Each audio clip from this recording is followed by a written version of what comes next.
serta tidak lupa yang kita banggakan Ketua BDI. Ini sebutan resminya gimana Pak? Masjid, bukan ya? Ketua BDI RU 4 beserta pengurus.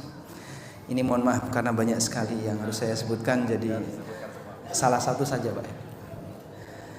Syukur alhamdulillah layak kita haturkan kehadirat Allah Subhanahu wa taala atas hidayah iman yang Allah berikan kepada kita, dan juga Allah berikan kita lingkungan keluarga yang sama-sama beriman.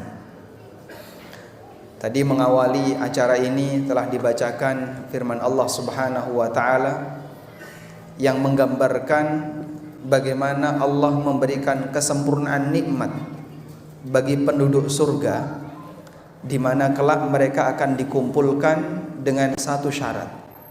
Apa syaratnya jemaah?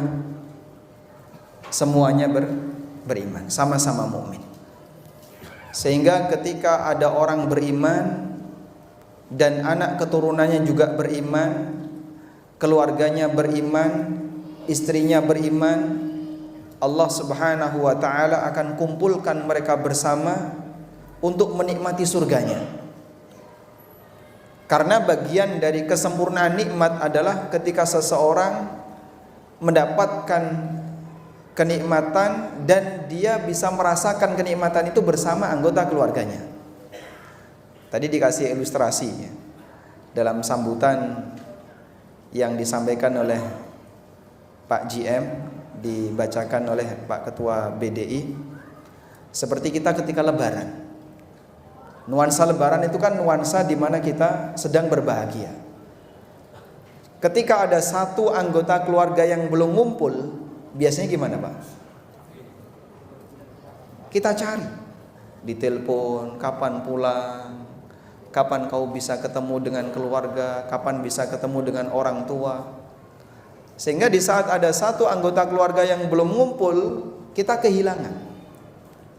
Coba bayangin ketika di surga, saat ada salah satu di antara anggota keluarga kita, waliyadzubillah semoga tidak terjadi, ada yang gak kumpul dengan kita di surga, disebabkan karena dia ditaruh oleh Allah di tempat yang lain, maka kebahagiaan itu tidak akan menjadi sempurna.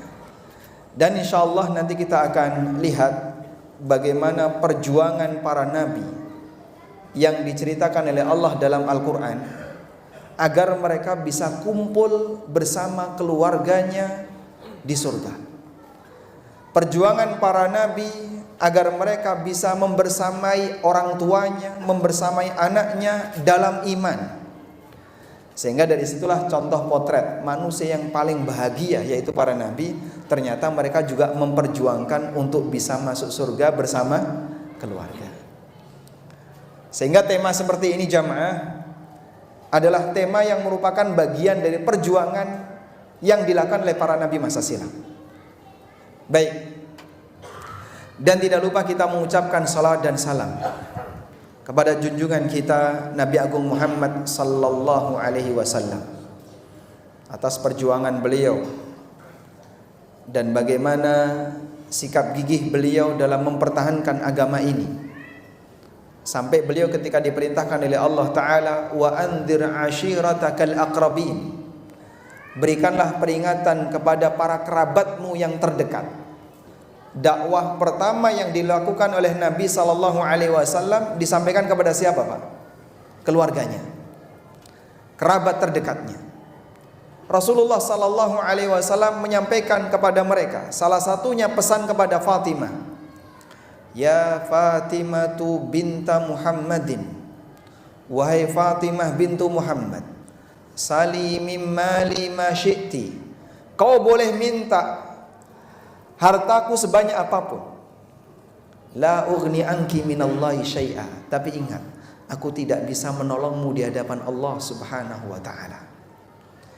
Jadi sekalipun seorang nabi, tapi ketika ada salah satu di antara anggota keluarganya yang tidak mengikuti beliau ketika di dunia, maka hubungannya bisa putus ketika di akhirat. Sehingga prasyarat untuk bisa mendapatkan kebahagiaan masuk surga bersama keluarga tidak ditentukan oleh nasab, tapi ditentukan oleh apa jamaah? Kesamaan iman. Ketika mereka sama-sama mukmin, ketika mereka sama-sama beribadah kepada Allah, di saat itulah mereka punya hak untuk bersama-sama menikmati indahnya surga Allah Subhanahu wa taala. Baik. Sekarang kita akan ceritakan manusia pertama yang Allah sebutkan dalam Al-Qur'an ketika beliau memperjuangkan agar bisa menyelamatkan anaknya. Beliau adalah Nabi Nuh alaihi salatu wassalam.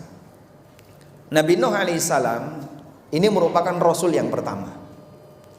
Dan penegasan bahwasanya Nabi Nuh merupakan rasul yang pertama disebutkan dalam hadis riwayat Bukhari Muslim dari sahabat Abu Hurairah radhiyallahu anhu ketika Nabi sallallahu alaihi wasallam menceritakan tentang syafaatul uzma, syafaat terbesar yang akan diberikan oleh Rasulullah sallallahu alaihi wasallam di padang mahsyar, atau yang diistilahkan oleh para ulama dengan arasat yaumil qiyamah. Istilah padang mahsyar itu arasat yaumil qiyamah. Mereka berdatangan dari satu nabi ke nabi-nabi yang lain. Salah satunya yang dikunjungi adalah Nabi Nuh alaihissalam. Manusia ketika datang kepada Nabi Nuh, ketika di padang mahsyar, mereka mengatakan, "Ya Nuh, innaka awwalur rusul." Wahai Nuh, sesungguhnya engkau adalah rasul yang pertama. Sehingga dari situ kita bisa mendapatkan pelajaran bahwa rasul yang pertama adalah Nabi Nuh alaihissalam. Terus bagaimana dengan Nabi Adam? Bagaimana dengan Nabi setelah Adam, sebelum Nuh? Nabi Adam alaihissalam itu Nabi tapi bukan Rasul.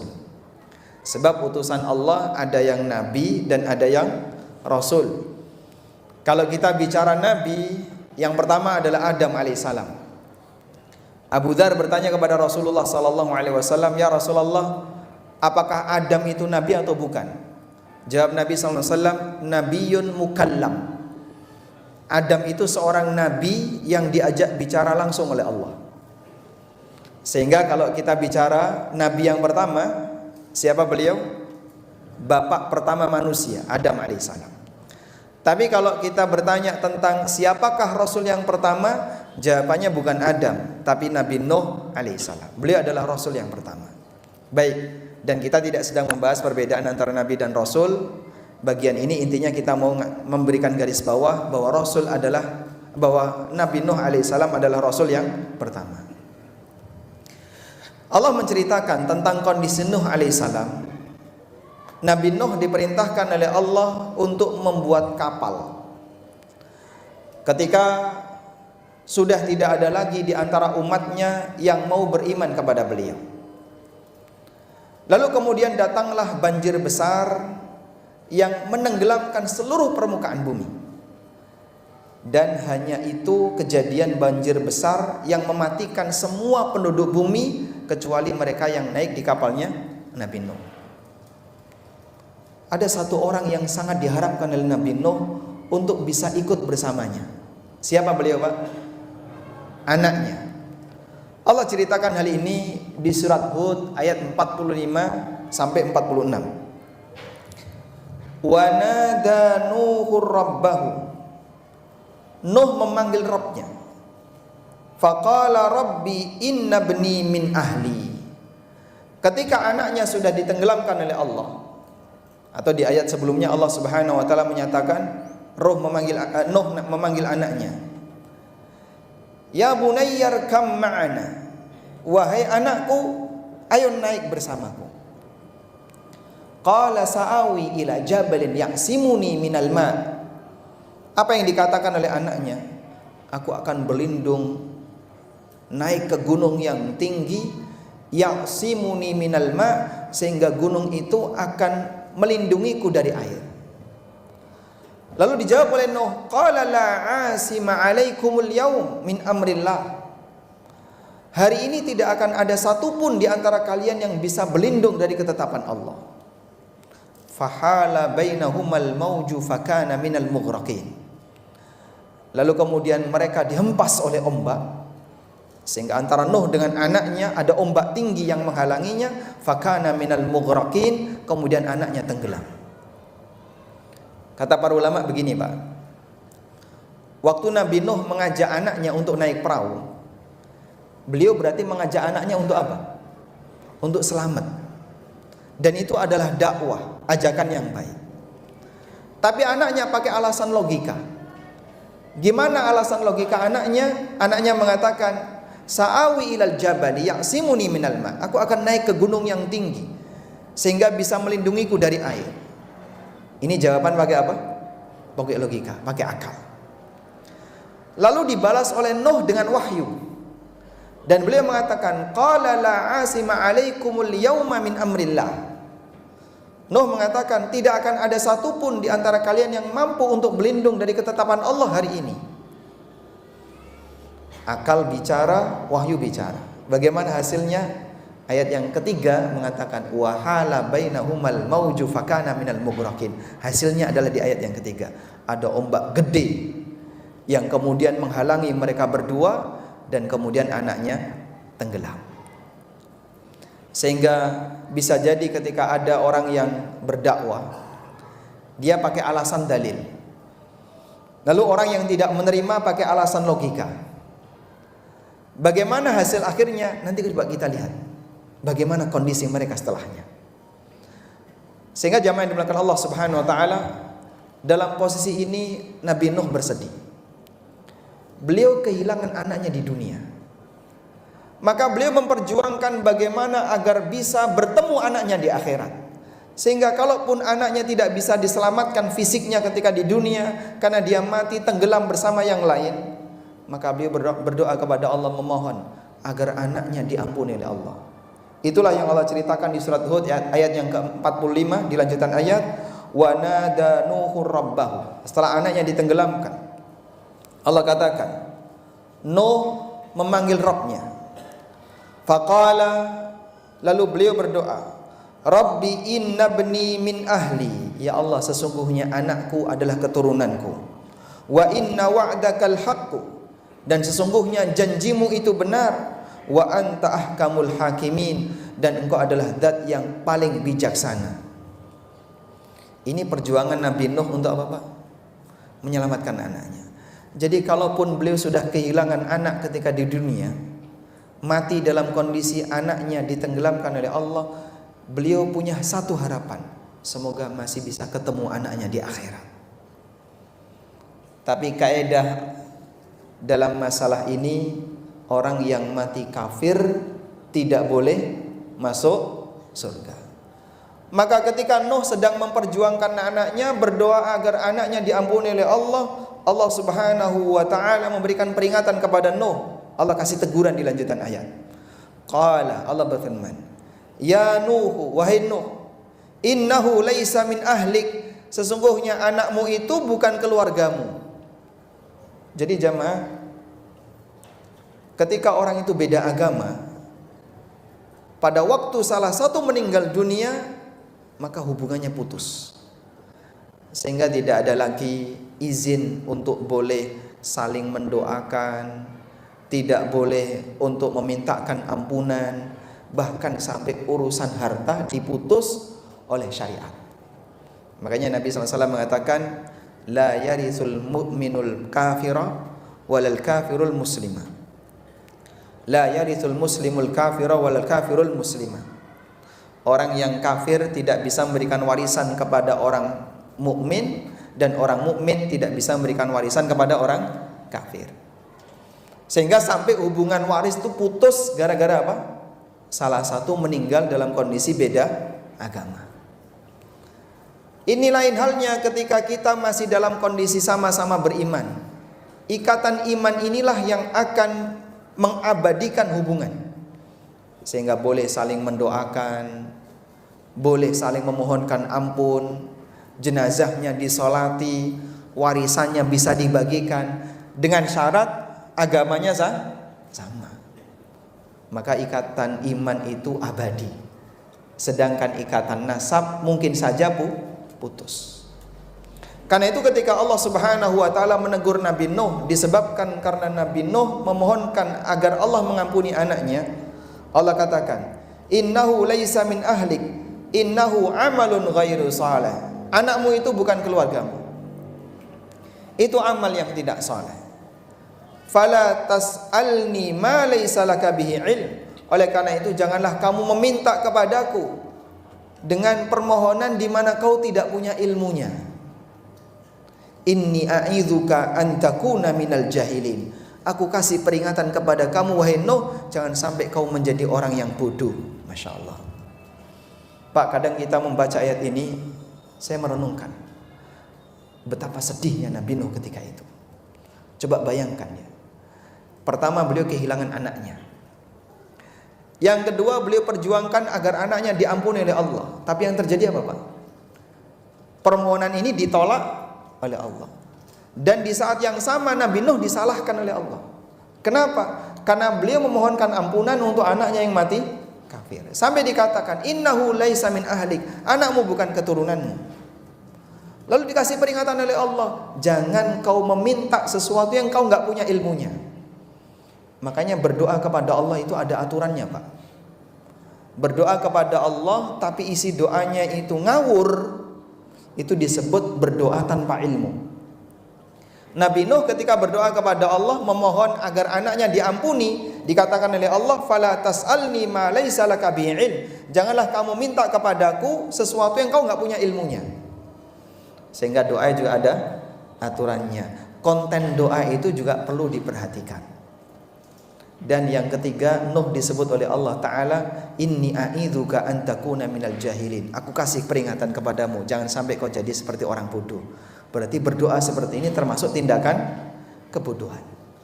Sampai Nabi Nuh diperingatkan seperti itu. Sudah kehilangan anak, mau permohonannya tidak dikabulkan, masih dikasih peringatan. Isya jam berapa? Sudah masuk. Berarti sampai di sini aja. Setelah itu jauh. Oh, sampai di sini dulu. Masya Allah. Baik. Kita break dulu. Ini sebenarnya materinya masih cukup banyak ya. Semoga nanti jamaah bisa bersabar. Kalaupun selesai sampai jam 11 nggak apa-apa Pak ya? Hah? Oh, jam 1. Masya Allah. Bapaknya nawar jam 1. Coba kita buktikan nanti ya.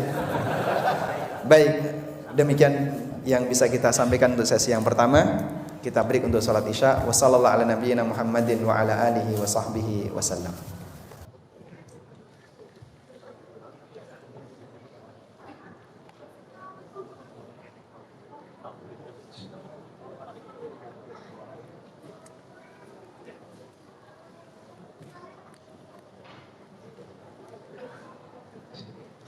Ya, jamaah yang dihormati, silakan untuk menyiapkan diri untuk menunaikan sholat Isya. Nanti setelah Isya silakan bisa makan lagi untuk melanjutkan kajian malam.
Alhamdulillah wassalatu wassalamu ala Rasulillah wa ala alihi wa sahbihi wa mawala. Wa asyhadu an la ilaha illallah wahdahu la syarika lah. Wa asyhadu anna Muhammadan abduhu wa rasuluh sallallahu alaihi wa ala alihi wa sahbihi wa man tabi'ahum bi ihsanin ila yaumiddin. Kembali kita melanjutkan kisah tentang Nuh alaihissalam. Dan tadi terakhir kita menyebutkan bahwa ketika berdoa dan doa itu salah, maka disebut oleh Allah Ta'ala sebagai tindakan kebodohan. Di ayat yang lain Allah Subhanahu wa Ta'ala melarang kita untuk melakukan al-i'tida fid du'a. Apa itu? Bersikap melampaui batas ketika doa. Salah satu di antara makna bersikap melampaui batas ketika berdoa adalah orang berdoa memohon kepada Allah sesuatu yang mustahil terjadi. Misalnya, ya Allah, jadikanlah aku sebagai nabi. Seperti ini tidak boleh, karena tidak ada nabi setelah Nabi Muhammad sallallahu alaihi wasallam.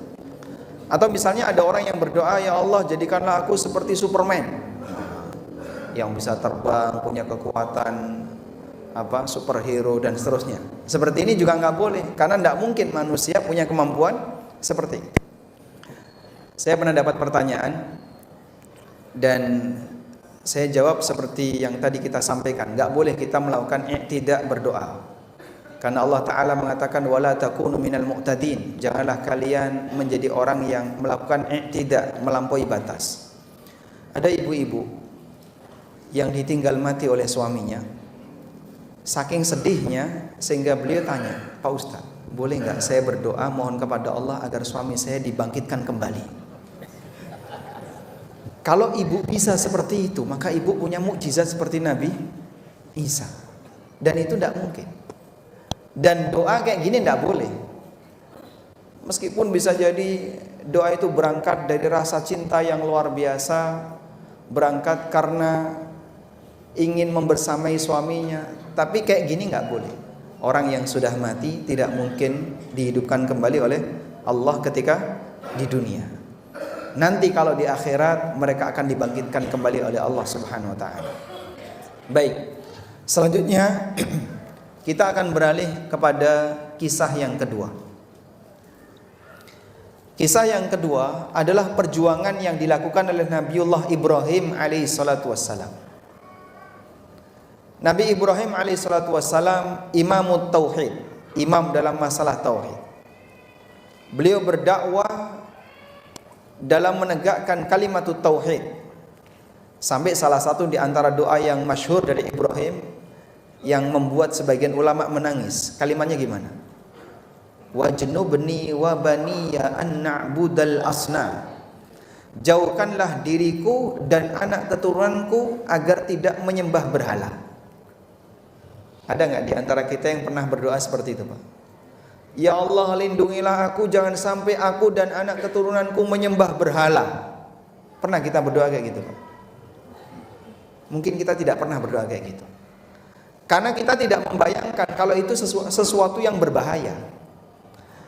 Kita tidak punya gambaran kalau itu bisa jadi mengancam keluarga kita. Maka ketika Ibrahim alaihissalatu wassalam melihat bahwasanya potensi ini sangat berbahaya bagi diri beliau dan keluarga beliau, sampai dituangkan dalam doanya, ya Allah, lindungilah aku, wajnubni wa baniya an na'budal asnam, jauhkanlah aku dan anak keturunanku jangan sampai menyembah berhala. Seorang ulama ketika membaca ayat ini beliau menangis dan mengatakan, hadza khalilur rahman wa may ya'manul bala ba'da khalilir rahman. Seperti inilah manusia yang disebut sebagai Khalilur Rahman, kekasihnya Ar-Rahman. Siapa yang bisa merasa aman dari potensi terjadinya kesyirikan pada dirinya dan keluarganya setelah dia membaca doanya Ibrahim kayak gini. Kalau seorang nabi saja memohon kepada Allah agar dijauhkan dari menyembah berhala, seharusnya kita yang imannya nggak boleh dibandingin dengan para nabi lebih sering memohon seperti itu. Sebab potensi kesyirikan hinggap kepada seorang nabi dengan hinggap kepada selain nabi besar mana, Pak? Selain nabi. Dan tidak mungkin seorang nabi berbuat syirik karena mereka maksum, dilindungi oleh Allah Subhanahu wa taala. Tayyib. Makanya beliau disebut sebagai Imamul At-Tauhid, Imam Hanafiyah, imam dalam masalah tauhid, dan Imam Hanifiyah, imam dalam ajaran mengesahkan Allah Subhanahu wa taala. Tapi beliau punya masalah. Apa masalah yang beliau hadapi? Ayah beliau dalam kondisi menyembah berhala. Terjadilah perdebatan antara Ibrahim dengan bapaknya.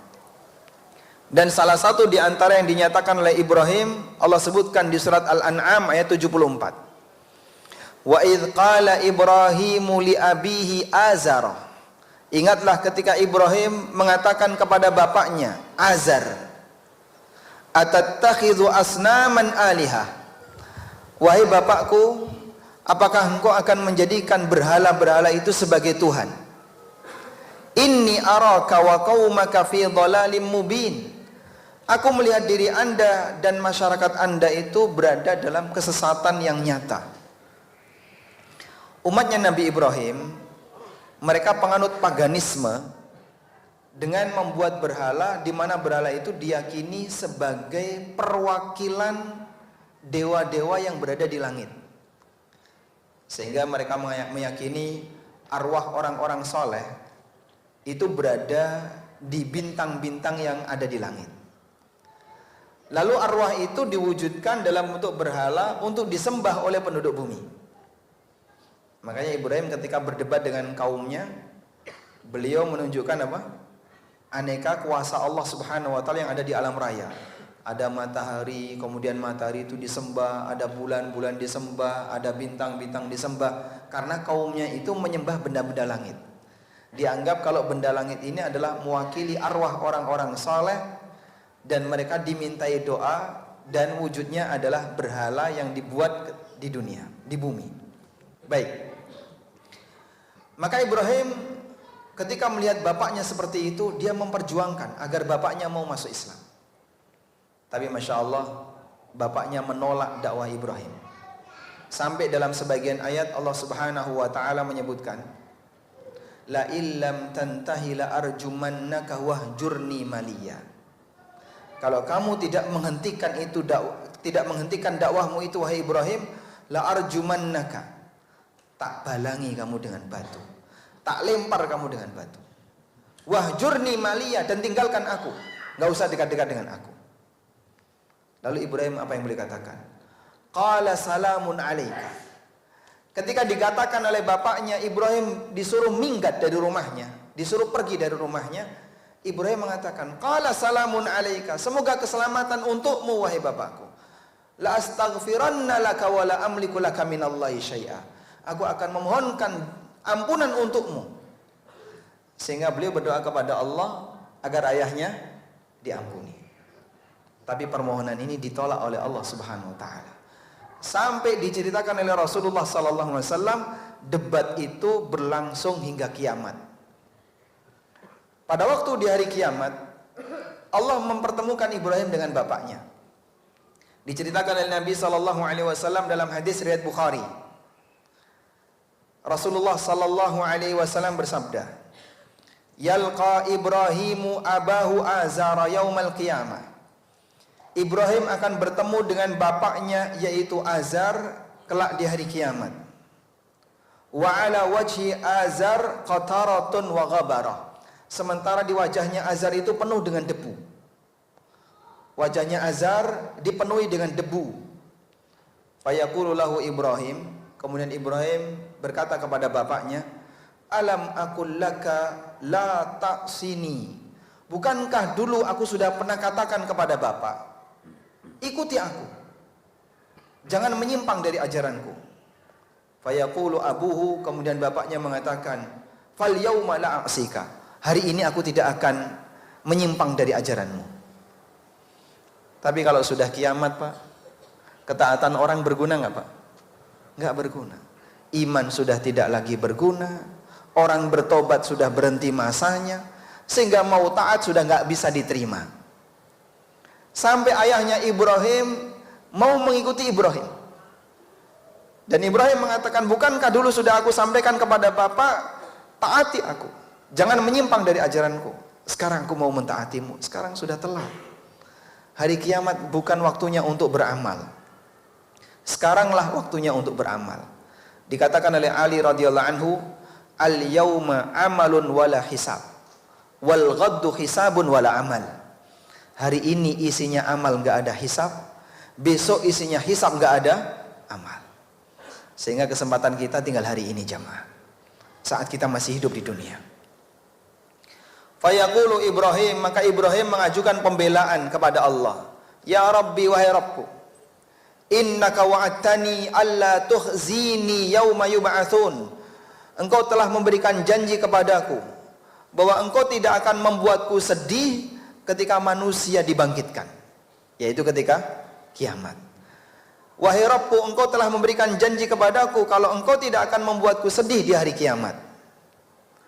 Fa ayyu khizyin akhza min abi al-ab'ad. Lalu kesedihan apa lagi yang lebih parah ketika aku dijauhkan dari bapakku? Fayaqulullahu ta'ala, maka kemudian Allah subhanahu wa ta'ala berfirman, inni haramtul jannata 'alal kafirin. Aturan bakunya, aku haramkan surga bagi orang-orang kafir. Aku haramkan surga bagi orang-orang kafir. Sehingga meskipun upaya Ibrahim membela bapaknya di yaumil akhir agar bapaknya dimasukkan ke dalam surga, diampuni oleh Allah karena bapaknya mati dalam kondisi mengikuti ajaran paganisme, enggak diterima oleh Allah Ta'ala. Inni haramtul jannata 'alal kafirin. Aku haramkan surga untuk dimasuki oleh orang-orang kafir. Tsumma yuqal, kemudian dikatakan kepada Ibrahim diberi kenikmatan oleh Allah Subhanahu wa taala, sementara bapaknya dilemparkan ke neraka. Waliyadzubillah. Makanya jamaah dimulakan Allah, perjuangan yang dilakukan oleh Ibrahim tidak hanya terbatas ketika di dunia. Pembelaan itu sampai berlanjut di yaumil akhir, tapi tidak diterima oleh Allah Ta'ala. Beliau sangat berharap bisa bertemu dengan bapaknya di surga, bisa membela bapaknya agar sama-sama berbahagia di surga. Tapi undang-undangnya Allah haramkan surga bagi orang-orang yang kafir. Perjuangan Ibrahim ketika di dunia Allah sebutkan di surat Al-Mumtahanah ayat yang keempat. Qad kanat lakum uswatun hasanatun fi Ibrahim walladzina ma'ah. Sungguh telah ada teladan yang baik pada diri Ibrahim dan orang-orang yang membersamai beliau, yaitu para nabi setelahnya. Karena kebersamaan itu tidak harus satu waktu. Sama akidah juga bisa disebut bersama. Sehingga para ulama menafsirkan walladzina ma'ahu, maknanya adalah para nabi yang mengikuti jejaknya Ibrahim. Idz qalu liqaumihim, ketika mereka mengatakan kepada masyarakatnya, inna bura'a'u minkum wa mimma ta'buduna min dunillah. Kami berlepas diri dari kalian, orang-orang musyrikin, dan segala sesuatu yang kalian sembah selain Allah. Kemudian di bagian akhir ayat Allah katakan, illa qaula Ibrahim li abihi la astaghfiranna laka wa ma amliku laka minallahi min syai'. Kecuali perkataan Ibrahim kepada bapaknya, di mana beliau membela bapaknya dengan memohonkan ampunan untuk ayahnya. La astaghfiranna laka, akan aku mintakan ampunan kepada Allah untukmu. Wa ma amliku laka minallahi min syai', meskipun aku sama sekali tidak bisa menolongmu di hadapan Allah sama sekali.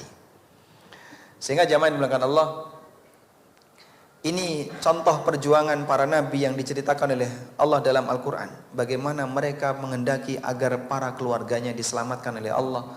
Sampai pun ketika ketemu dalam kondisi masih kafir, diperjuangkan bagaimana agar dia diampuni oleh Allah Subhanahu wa taala. Tapi aturannya nggak boleh. Baik. Dan kejadian yang sama juga dialami oleh Nabi kita sallallahu alaihi wasallam. Ada salah satu di antara keluarga Nabi SAW yang sangat beliau cintai, sangat beliau sayangi, karena pembelaan yang dilakukan oleh orang ini kepada Nabi SAW luar biasa. Siapa orang ini? Ya, Abu Talib. Abu Talib jamaah pernah dikasih tawaran oleh orang-orang musyrikin. Karena ketika Abu Talib ini masih hidup, orang musyrikin itu gak berani ganggu Nabi Muhammad SAW berlebihan. Sebab penghalangnya Abu Talib. Dan Abu Talib ketika itu adalah tokoh masyarakat. Sampai dia dikasih penawaran oleh orang-orang musyrikin. Gini aja Abu Talib, kamu serahkan Muhammad kepada kami, nanti tak gantikan dengan pemuda yang lebih ganteng, yang lebih gagah, lebih pinter, nurut kepadamu. Tapi tolong serahkan Muhammad kepada kami. Apa kata Abu Talib? Enak saja kamu ini. Kau bunuh keponakanku, terus aku disuruh merawat keluargamu. Kalau digantikan dengan pemuda tadi kan, itu keluarga siapa? Orang lain. Aku kau suruh merawat keluargamu, tapi kau bunuh keponakanku. Sehingga penawaran mereka batal. Sampai ketika Bani Hashim itu diboikot oleh orang-orang musyrikin, mereka tinggal di Syi'ab Abu Talib. Syi'ab itu lembah antara dua bukit kecil, itu namanya Syi'ab. Mereka tinggal di Syi'ab Abu Talib. Saat Rasulullah SAW tidur, Abu Talib tuh minta kepada anak-anaknya, tolong angkat Nabi SAW, pindahkan ke sana, kamu gantikan di sini. Karena Abu Talib khawatir ada orang musyrikin yang mengintai. Kemudian dia lihat, di mana Muhammad tidur? Oh, di situ. Nanti malam hari bisa diserang, dibunuh. Biarlah yang mati anaknya, yang penting keponakannya selamat. Itu contoh pembelaan Abu Talib kepada Rasulullah SAW. Maka beliau sangat berharap Abu Talib masuk Islam. Sampai akhirnya ketika Abu Talib di detik-detik kematiannya didatangi oleh Rasulullah SAW. Si dakwah Abu Talib di bagian akhir hidupnya, ya ammi qul la ilaha illallah kalimatun uhaju biha laka indallah. Wahai paman, cukup ucapkan la ilaha illallah. Kalau paman sudah mengucapkan la ilaha illallah, nanti tak bela paman di hadapan Allah. Tapi Abu Talib enggak mau mengucapkannya. Wa ma ta'ala millati Abdul Muttalib. Dan Abu Talib lebih milih untuk mati dengan membawa ajaran ayahnya, yaitu Abdul Muttalib, ajaran paganisme. Enggak mau menghilangkan berhala dalam hatinya. Jadi disuruh mengucapkan la ilaha illallah, Abu Talib itu enggak mau. Makanya sebatas mencintai agama tapi tidak mau mengamalkan agama, belum dianggap sebagai orang beragama. Saya menghormati agama, saya mencintai agama, tapi saya tidak mau beragama. Ya sudah, berarti kamu belum termasuk orang yang memiliki agama. Kayak orang-orang agnotis itu ya, itu kan menghormati agama, tapi dia tidak mau beragama. Abu Talib itu sangat mencintai Rasulullah SAW dan mengakui kebenaran agama Nabi SAW, tapi tidak mau mengamalkan, mengucapkan la ilaha illallah itu nggak mau. Sampai dia kan punya sebuah syair, yang syair itu digantung di Ka'bah. Bunyi syair itu mengatakan begini, laqad ra'aitu anna dina Muhammadin min khairi adyanil bariyati dinan. Aku yakin agamanya Muhammad itu adalah agama terbaik yang ada di muka bumi ini. Laula malamata wala makhafata masabbatin la ra'aitani samhan bidzalika mubina. Andaikan bukan karena celaan dan takut diejek sama masyarakat, kau akan lihat diriku menerima agama Muhammad dengan tangan terbuka. Tapi dia nggak mau, karena takut nanti kalau pindah agama dicela oleh masyarakat satu Mekah. Wah, Abu Talib sudah tidak loyal dengan ajaran nenek moyangnya. Makanya pada saat Nabi SAW menawarkan agar Abu Talib mengucapkan la ilaha illallah, orang-orang musyrik di sekitarnya ngasih peringatan kepada Abu Talib. Atarghabu an millati abik? Atarghabu an millati abik? Apakah kamu membenci agama bapakmu? Kamu membenci agama bapakmu? Malu dia. Akhirnya bertahan dalam agama bapaknya.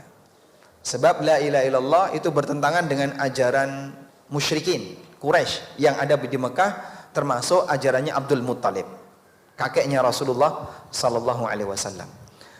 Hingga akhirnya ketika dia mati dalam kondisi tidak membawa la ilaha illallah, Rasulullah sallallahu alaihi wasallam bersedih.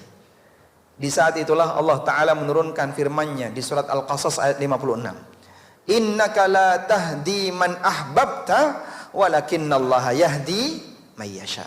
Wahai Muhammad, kau enggak bisa memberikan petunjuk kepada siapapun yang kau cintai, tapi Allah ngasih petunjuk kepada siapa saja yang Dia kehendaki.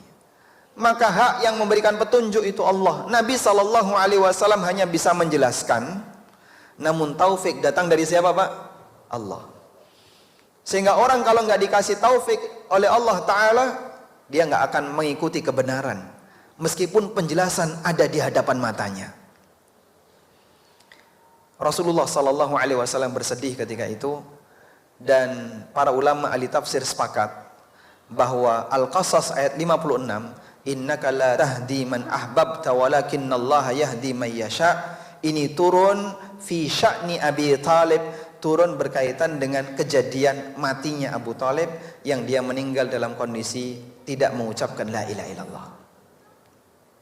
Sehingga jamaah, mereka orang-orang hebat yang menjadi para nabi.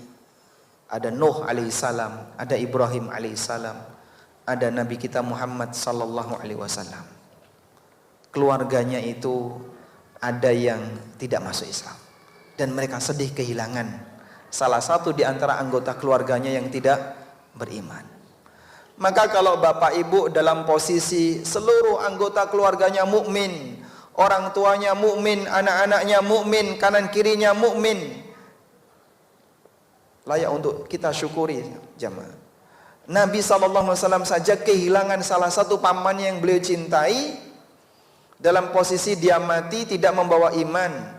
Maka kalau kita dikasih keluarga yang mukmin, bersyukurlah kepada Allah.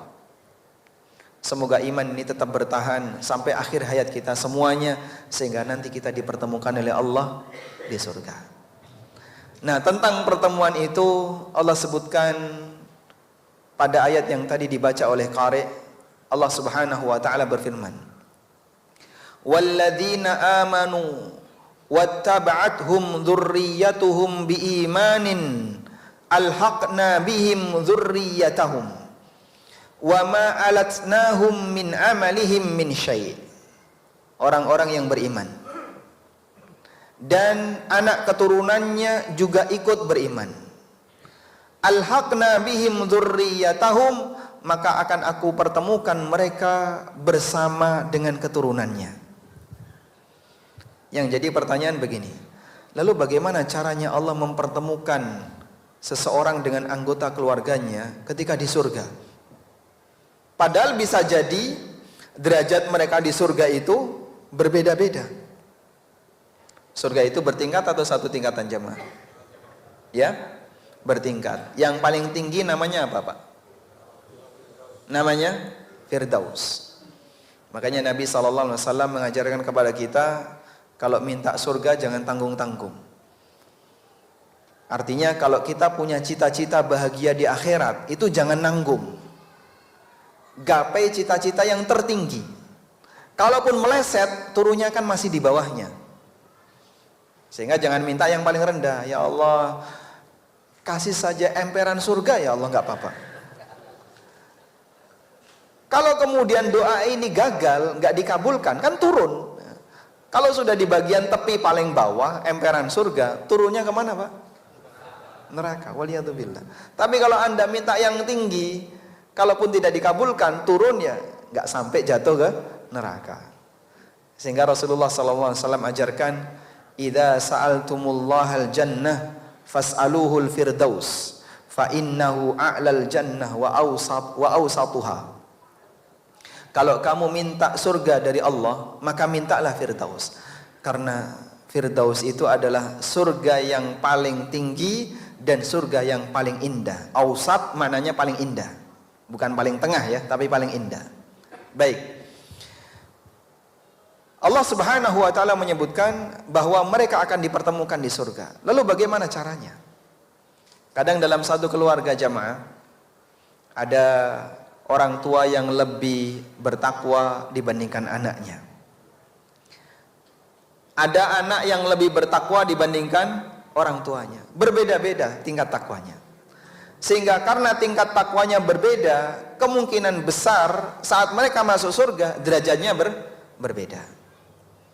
Maka ada dua kemungkinan cara bagaimana Allah mempertemukan orang yang derajatnya beda seperti ini ketika di surga.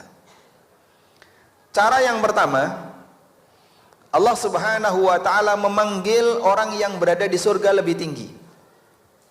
Misalnya, bapaknya lebih tinggi dibandingkan anaknya.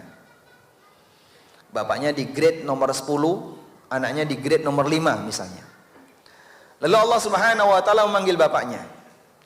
Kamu akan aku pertemukan dengan anakmu.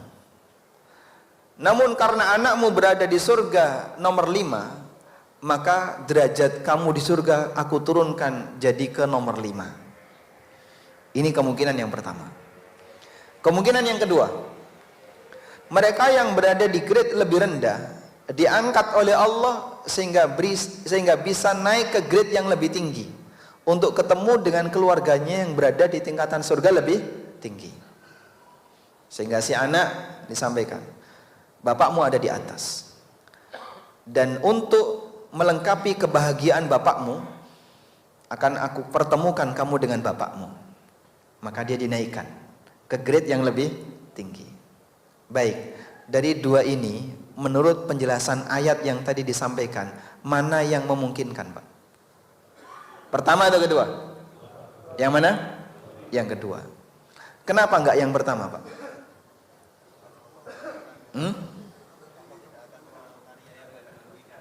Gimana, Bapak?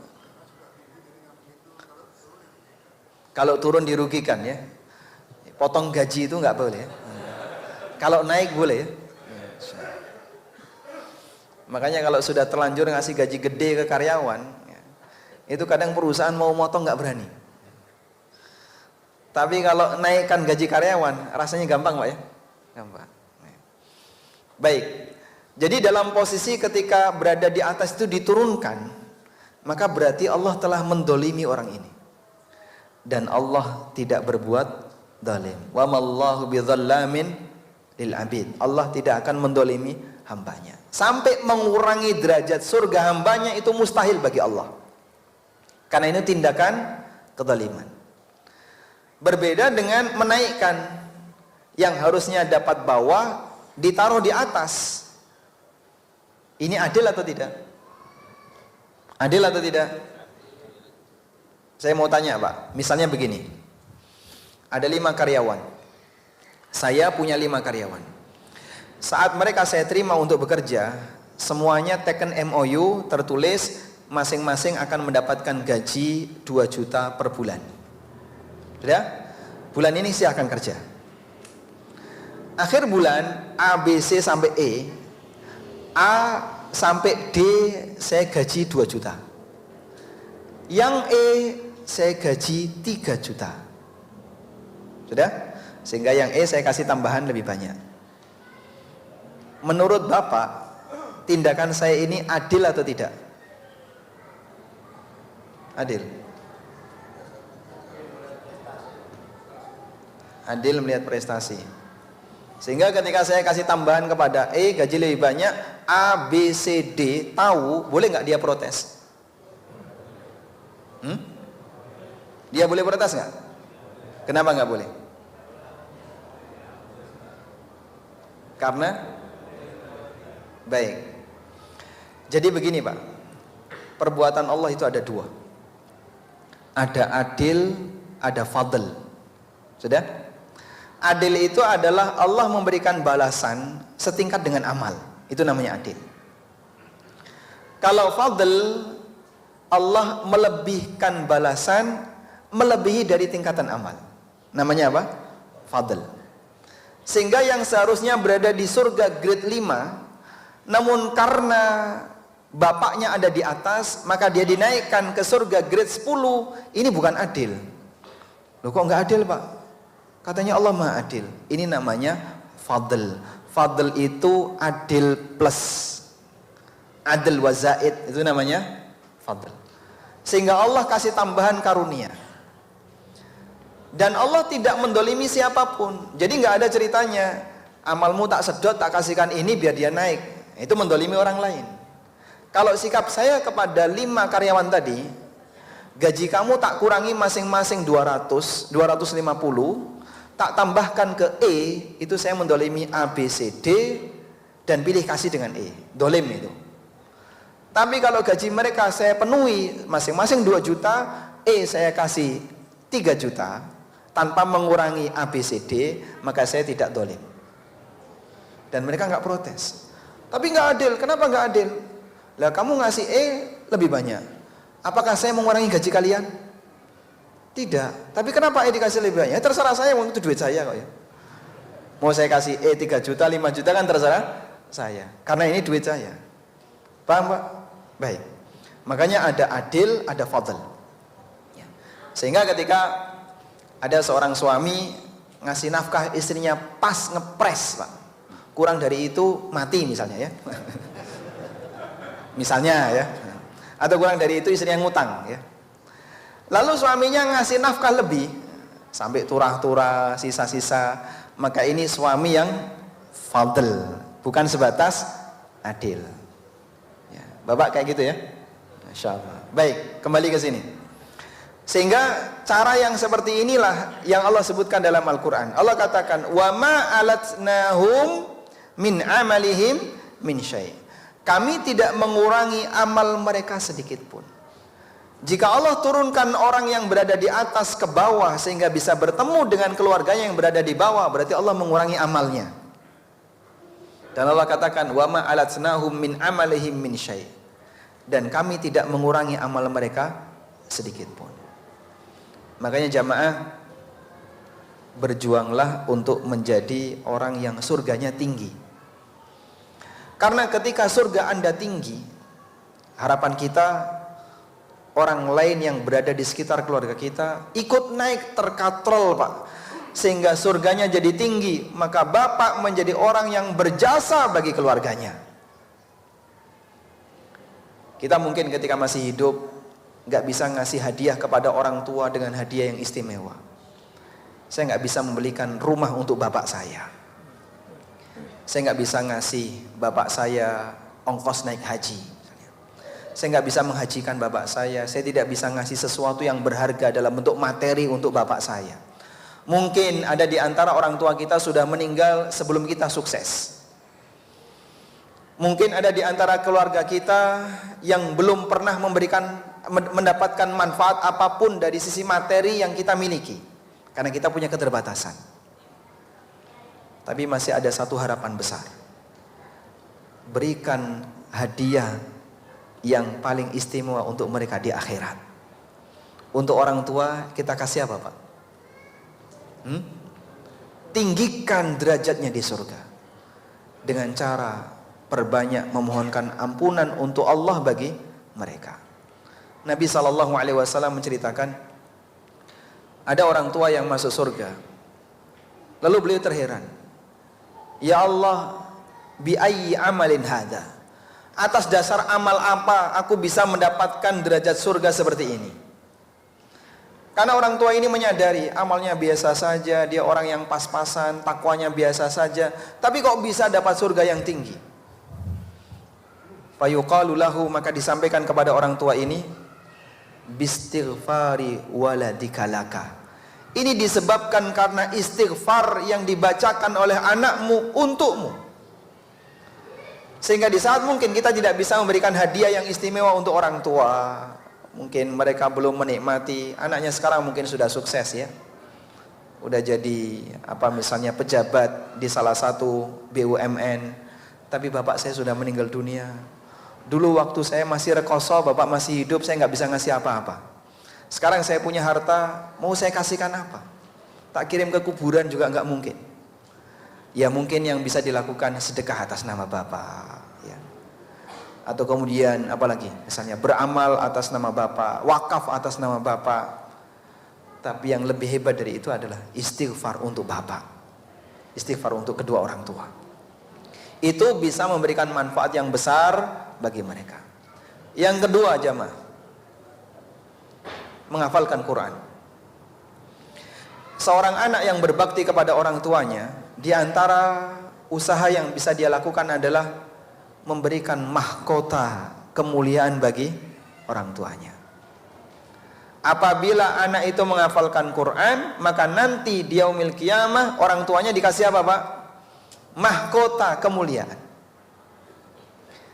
Sehingga orang tua ini terheran, kenapa beliau mendapatkan mahkota yang demikian indah, padahal tidak pernah berbuat amal yang istimewa sampai berhak mendapatkan pahala seperti ini.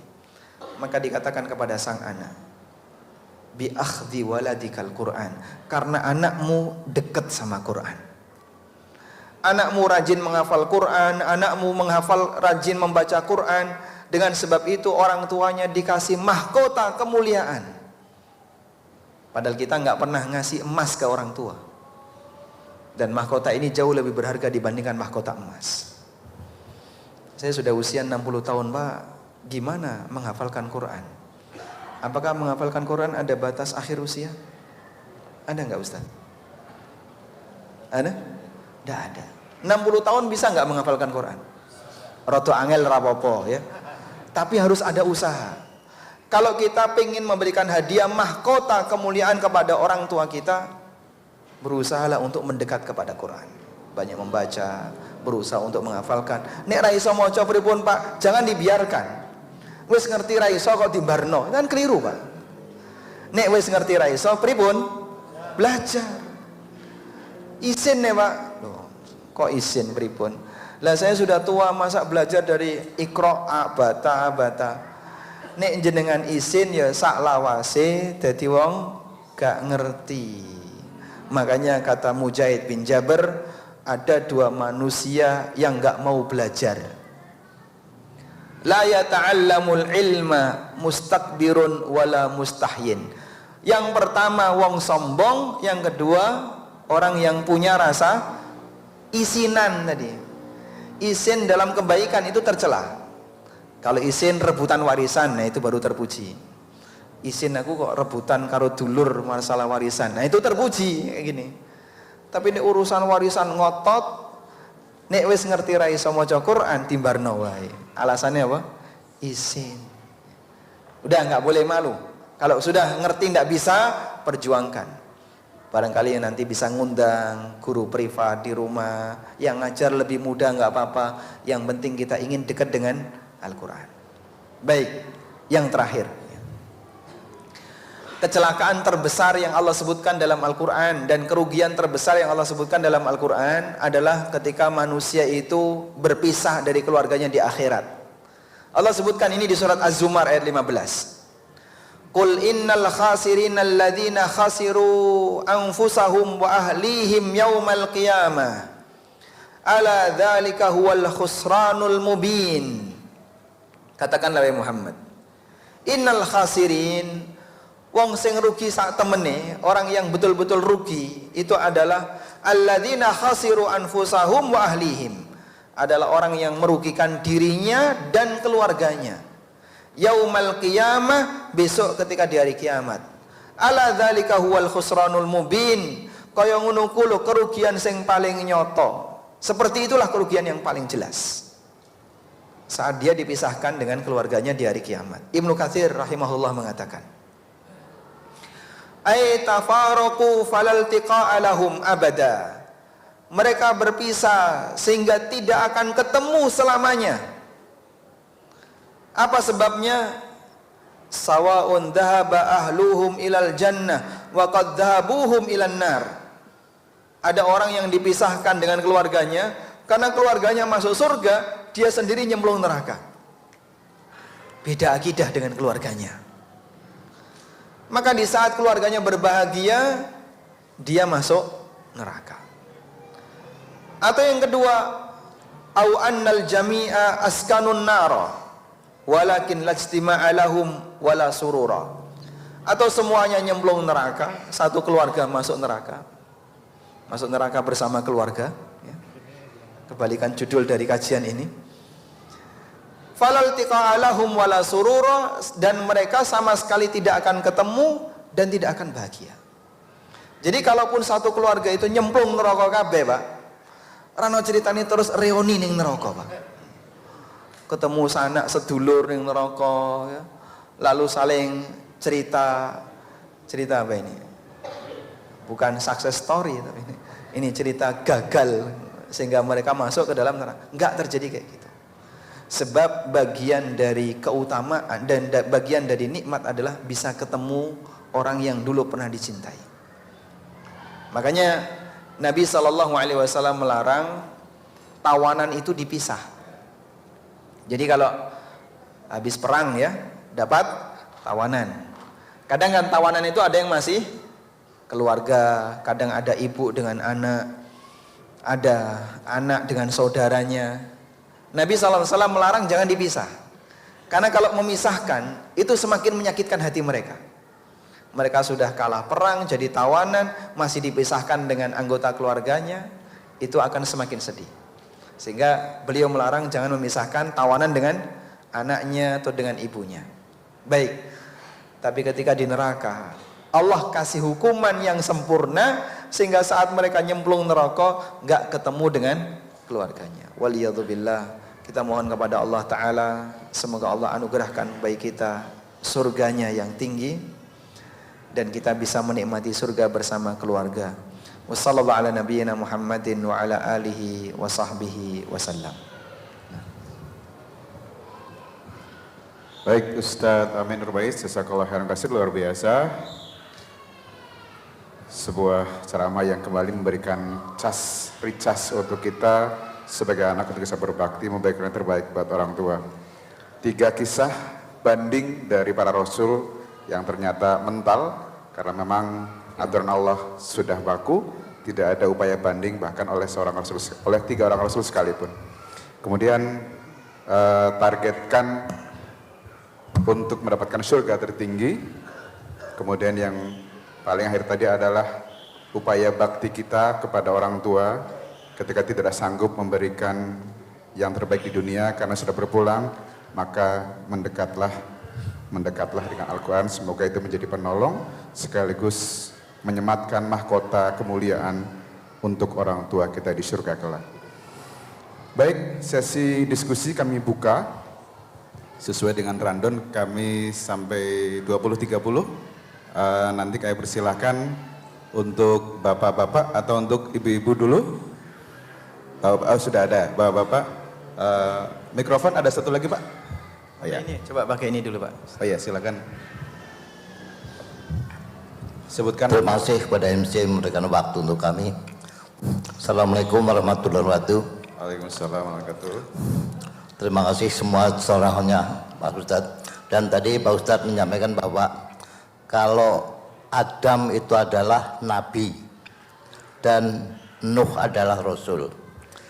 Mohon dijelaskan apa bedanya nabi dan rasul, karena Nabi Muhammad teladan kita yang saya cintai adalah Muhammad juga termasuk disebut rasul sesuai bapak-bapak yang sering menggunakan mengenai ceramah. Yang kedua Pak, semua kita ini keluarga dan teman-teman kita baik yang datang itu yang agamanya Islam menginginkan masuk surga seperti judul yang di sini.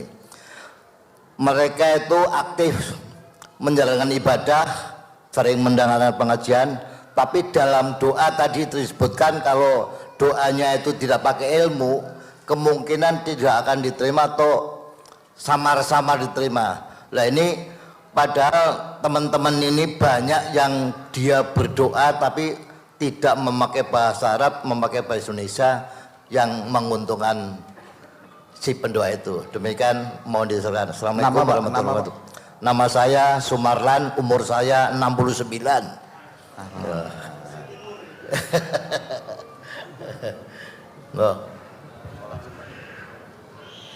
Silakan Ustaz. Baik.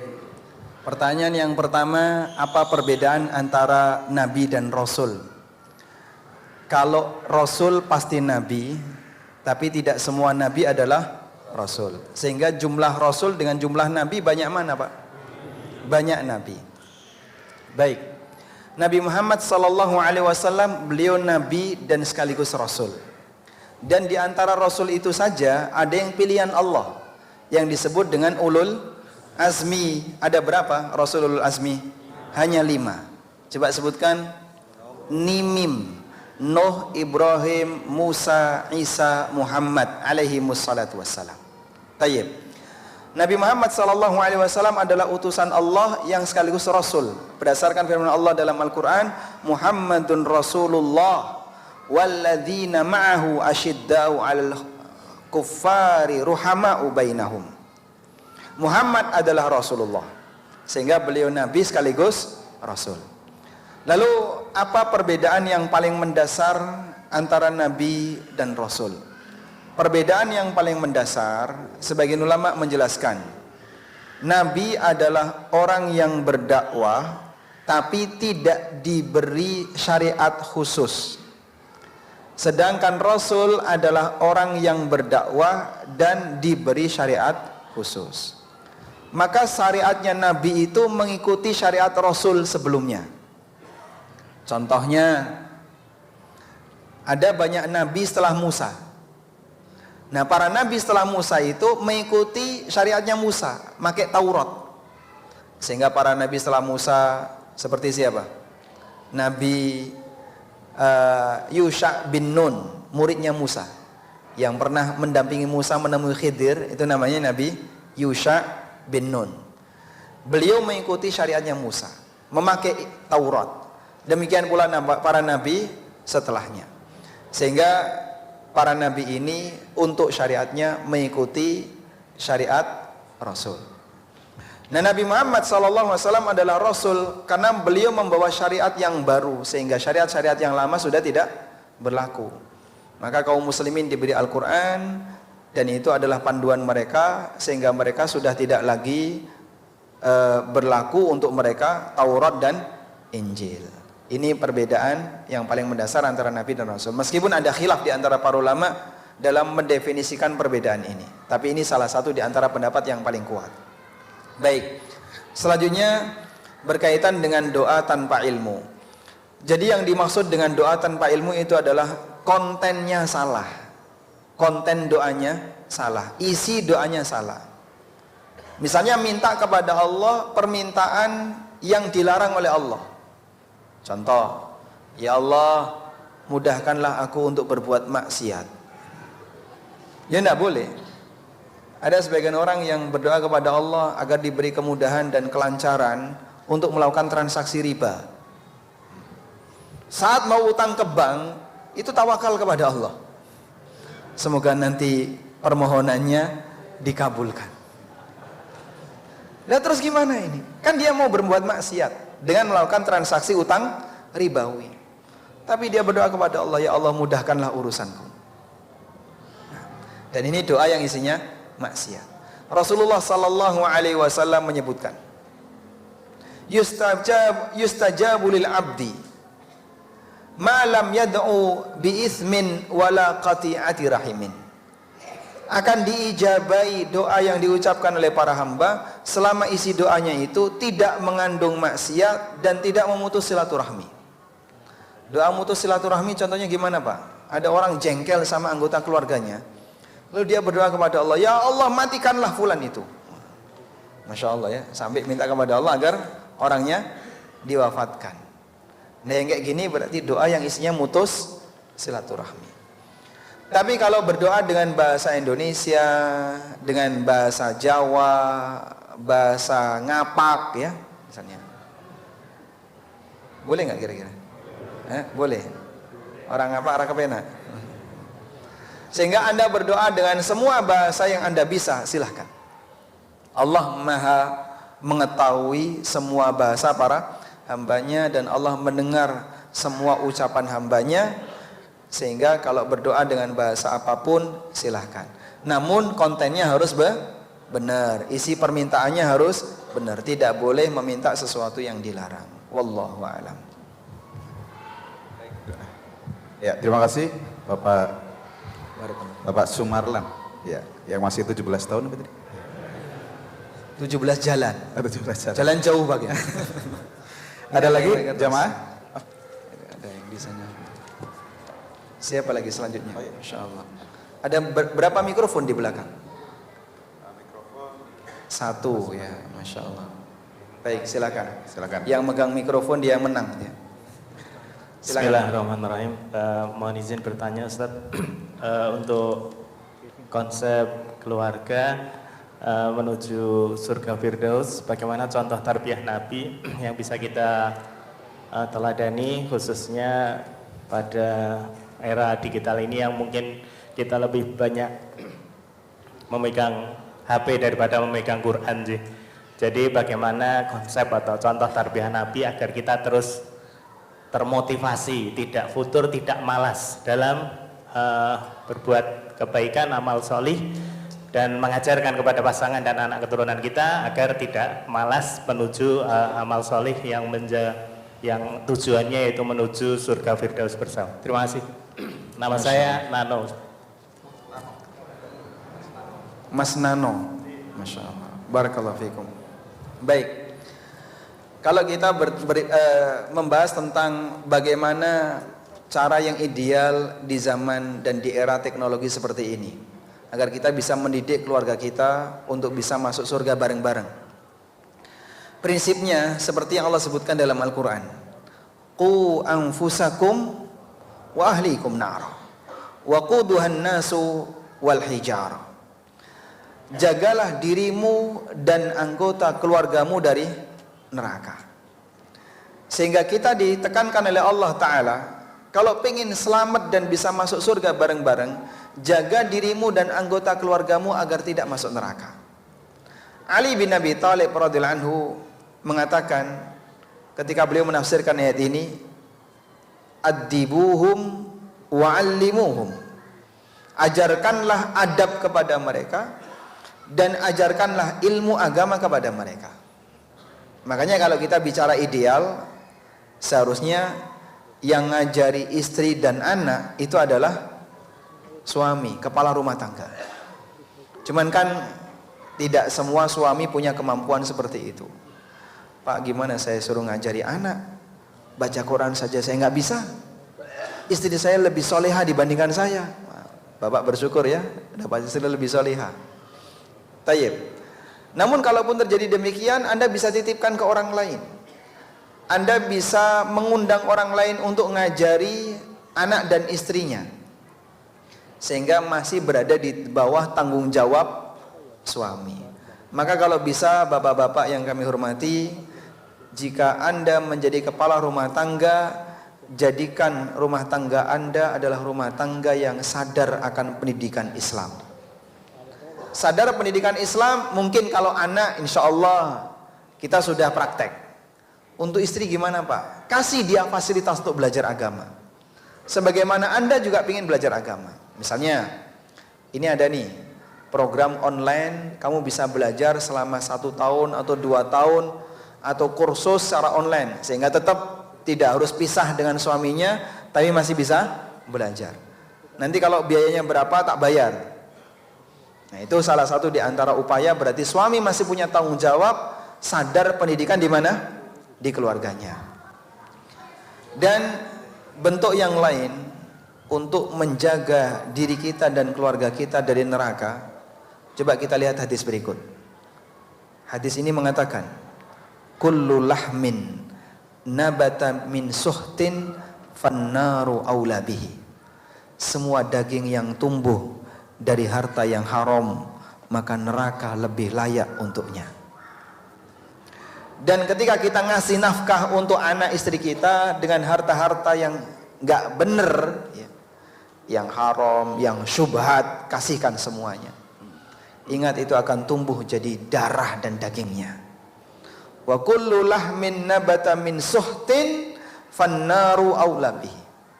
Setiap daging yang tumbuh dari sesuatu yang haram, maka neraka lebih layak untuknya. Waliyadzubillah. Upaya ini buat serasi. Upaya membersihkan nutrisi yang kita berikan untuk keluarga kita dalam bentuk nutrisi jasad, dan memberikan nutrisi batin untuk keluarga kita sehingga dia punya kesadaran terhadap pendidikan Islam. Insya Allah inilah keseimbangan untuk bisa mengajak keluarga menuju surga. Nah, masalah fasilitas, ada HP, ada TV dan seterusnya, itu bagian dari ujian. Tinggal selanjutnya bagaimana kita pintar-pintar dalam mengatur interaksi antara kita dengan semua fasilitas ini. Lebih sering megang HP daripada pegang Quran. Qurannya ada di HP misalnya. Nah. Oh enggak apa-apa ya. Sehingga Anda baca Quran tapi pakai HP. Karena begini Pak, mungkin kita kalau menggunakan aturan madhab jumhur ulama termasuk Syafi'iyah berkaitan dengan adab dalam memegang Quran. Orang memegang Quran itu kan syaratnya harus suci dari hadas besar dan kecil.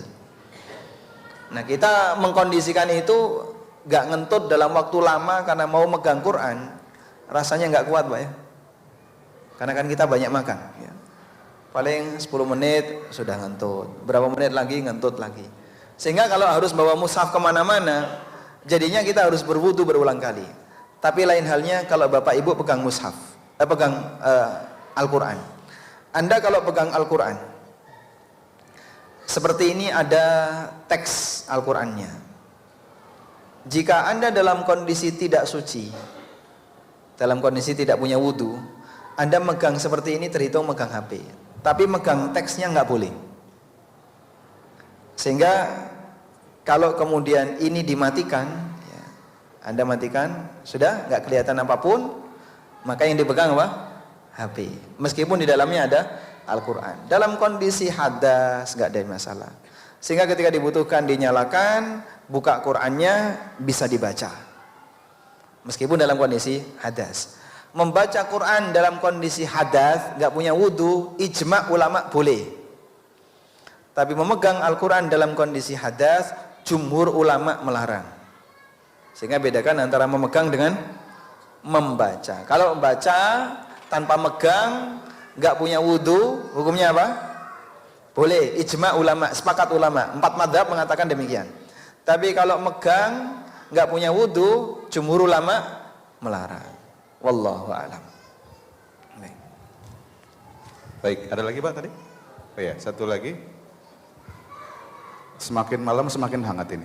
Di mana mikrofonnya ini? Mikrofon di mana?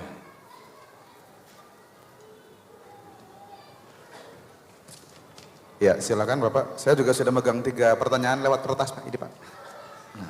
Atau kita selingi dulu dengan kertas sambil memindahkan mikrofonnya. Ya, baik. Saya selak dulu dengan pertanyaan. Ini jelas dari ibu-ibu karena soal kehamilan. Ibu. Soal apa? Kehamilan Pak. Kehamilan. Assalamualaikum warahmatullahi wabarakatuh. Semoga Ustaz bersama tim selalu diberikan kesehatan dan keberkahan. Amin. Amin. Walakum bimithlin. Izin bertanya Ustaz, saya seorang istri yang ingin hamil lagi.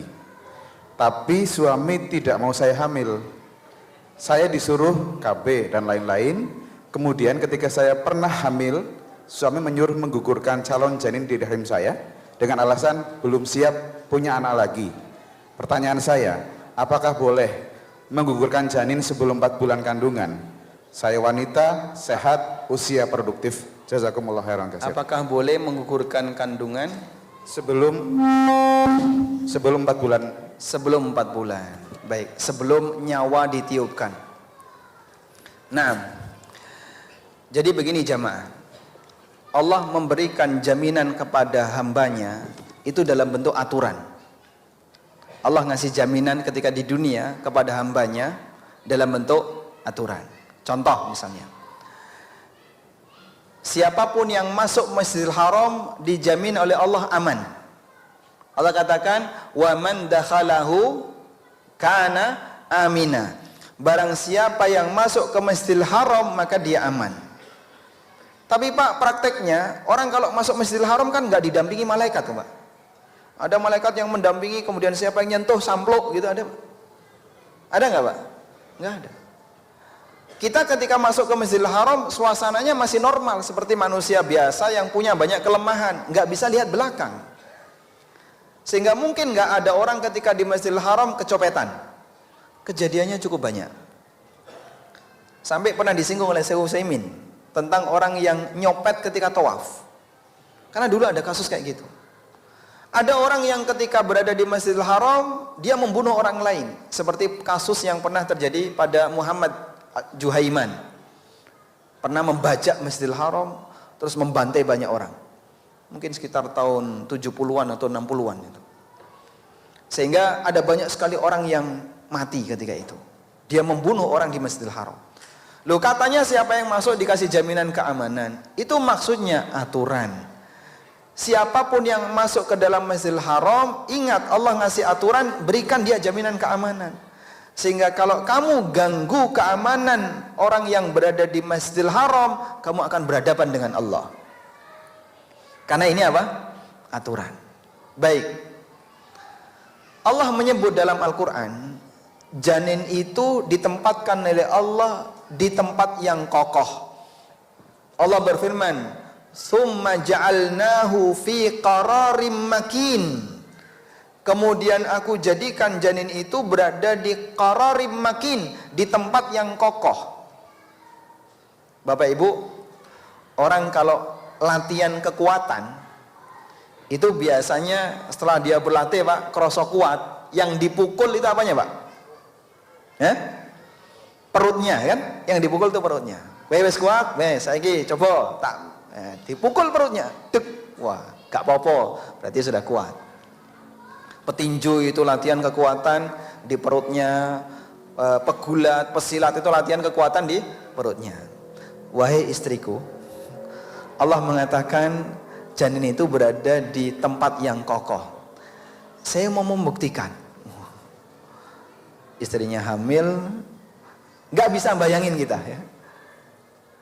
Terus ketika dipukul gimana? Gugur itu. Bisa keguguran, bahkan rahimnya bisa cacat. Tapi katanya ini berada di tempat yang kokoh. Maksudnya itu adalah aturan Allah. Artinya hormatilah tempat itu sehingga ketika ada janin di situ jangan diganggu. Itu tempat yang kokoh, Allah jaga dengan aturannya. Meskipun secara fisik lemah, sehingga jangankan dipukul, disentil aja bisa gugur. Maka semua tindakan menggugurkan janin di usia berapapun, dia akan berhadapan dengan keamanan yang diberikan oleh Allah Subhanahu wa taala. Allah sudah ngasih jaminan keamanan. Tsumma ja'alnahu fi qararim makin. Kemudian aku jadikan janin ini berada di kandungan yang kokoh, maka jangan diganggu. Ganggu akan berhadapan dengan Allah Subhanahu wa taala. Karena itu bahaya, Pak. Sehingga kalau hamil, jika keguguran itu karena kesengajaan manusia, ini perbuatan dosa.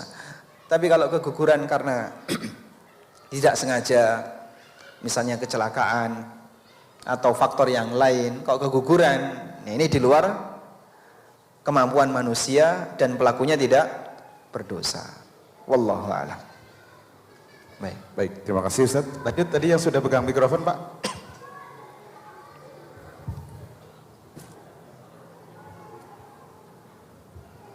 Tombol bawahnya mungkin, Pak. Ya, Assalamualaikum warahmatullahi wabarakatuh. Ya, terima kasih Ustaz. Saya bertanya karena kita semuanya ingin masuk surga. Nah, terus yang saya tanyakan, dalam suatu alga itu ada beberapa firqoh yang menyatakan semuanya mengeplan bahwa dirinya akan masuk surga semuanya berdasarkan wabasiril ladina amanu wa amilus sholihah. Nah, sehingga satu sama lain malah saling memenangkan diri sendiri. Pokoknya kelompokku yang mau masuk surga. Kalau kamu nggak ikut kelompok saya, tidak akan masuk surga. Oleh karena itu, bagaimana Ustaz solusinya untuk menyatukan keluarga yang ada beberapa firqahnya? Jazakallah. Assalamualaikum warahmatullahi wabarakatuh. Waalaikumsalam. Nama saya Sumarno. Sumanto. Sumarno. Sumarno. Masyaallah. Alhamdulillah. Baik. Kadang ada keluarga yang kata orang Jawa, keluarga obarabir ya. Warna-warni. Sehingga ada yang ngikuti kelompok A, ada yang ngikuti kelompok B, bahkan kadang beda agama. Nah, ada yang agamanya Muslim, ada yang Nasrani, ada yang Hindu, Buddha, dan seterusnya. Nah, kalau kemudian mereka ini berbeda sampai pada tingkatan agama, maka akan pisah selamanya. Tapi kalau beda firqah misalnya dalam satu keluarga itu Pak, ada yang Mu'tazilah, ada yang Khawarij, ada yang apalagi Maturidiyah, ada yang Karomiyah, warna-warni Pak. Sehingga kalau kumpul debat masalah asma wa sifat. Masya Allah. Sehingga pas lebaran itu ya isinya bukan salaman tapi diskusi masalah tauhid asma wa sifat. Ini kan kelompok-kelompok yang beda dalam masalah asma wa sifat. Nah terus itu gimana? Karena mereka semuanya mengklaim kelompok mereka lah yang akan masuk surga. Selain itu tidak masuk surga. Contohnya Khawarij sama Mu'tazilah. Ini paling keras Pak. Selain kelompoknya neraka. Karena bagi mereka hanya mereka lah yang berhak untuk mendapatkan surga. Nah terus kalau terjadi seperti ini bagaimana? Hakimnya satu. Apa hakimnya? Sebenarnya Rasulullah SAW sudah menyebutkan ini dalam hadis riwayat Tirmidzi. Iftaraqatil yahudu ala ihda wa sab'ina firqah. Yahudi itu pecah menjadi 71 golongan. Waftaraqatin nasara ala thintai wa sab'ina firqah. Nasrani pecah jadi 72 golongan. Waftaraqat ummati ala thalathin wa sab'ina firqah. Umatku terpecah menjadi 73 golongan. Lalu kata beliau, kulluha finnar. Setelah beliau menyebutkan realita, ini menyebutkan realita. Yahudi pecah jadi sekian, Nasrani pecah dari sekian, Muslim pecah jadi sekian. Ini apa Pak? Realita. Realita ini nggak mungkin kita ingkari. Wong beliau menyampaikan realita. Dan realita itu bisa kelihatan. Begitu jelas nampak di permukaan kita. Manusia Muslim ini berwarna-warni. Lalu beliau katakan, kulluha finnar. Nah, baru selanjutnya beliau menjelaskan status. Semua kelompok itu terancam neraka. Illa wahidah, kecuali satu. Para sahabat mengejar yang satu ini kayak gimana? Lalu beliau sallallahu alaihi wasallam menyampaikan, maka ala mithli anal yauma wa ashabi. Mereka yang mengikuti prinsipku dan prinsip para sahabatku. Jadi begini Pak, semua orang mengklaim saya mengikuti Nabi. Tapi filternya itu sahabat. Filternya itu sahabat. Cara gampangnya gini Pak. Cara gampangnya begini ya. Tokoh itu sering dipinjam namanya untuk dijadikan sebagai alasan pembenar. Misalnya, saya itu penganut Kiai Fulan. Ya. Saya mengikuti Kiai Fulan. Baik, semua mengklaim kayak gitu. Saya mengikuti Kiai Fulan, mengikuti Kiai Fulan. Baik, kita buktikan. Apakah betul kamu mengikuti Kiai Fulan? Lihat bagaimana murid terdekatnya. Karena murid terdekatnya inilah yang paling paham bagaimana pengajaran Kiai Fulan. Cocokkan dengan murid terdekatnya. Sehingga murid terdekat ini jadi filter standar. Praktek murid terdekatnya kayak gini. Kalau kamu sama seperti murid terdekatnya, boleh kau ngaku penganut Kiai Fulan. Paham di sini Pak? Baik. Maka para sahabat muridnya siapa? Rasulullah SAW. Bagian inilah yang difilter. Kalau cuma sebatas klaim saya ngikuti Nabi SAW, semua orang bisa Pak. Sekarang coba lihat bagaimana praktek sahabat.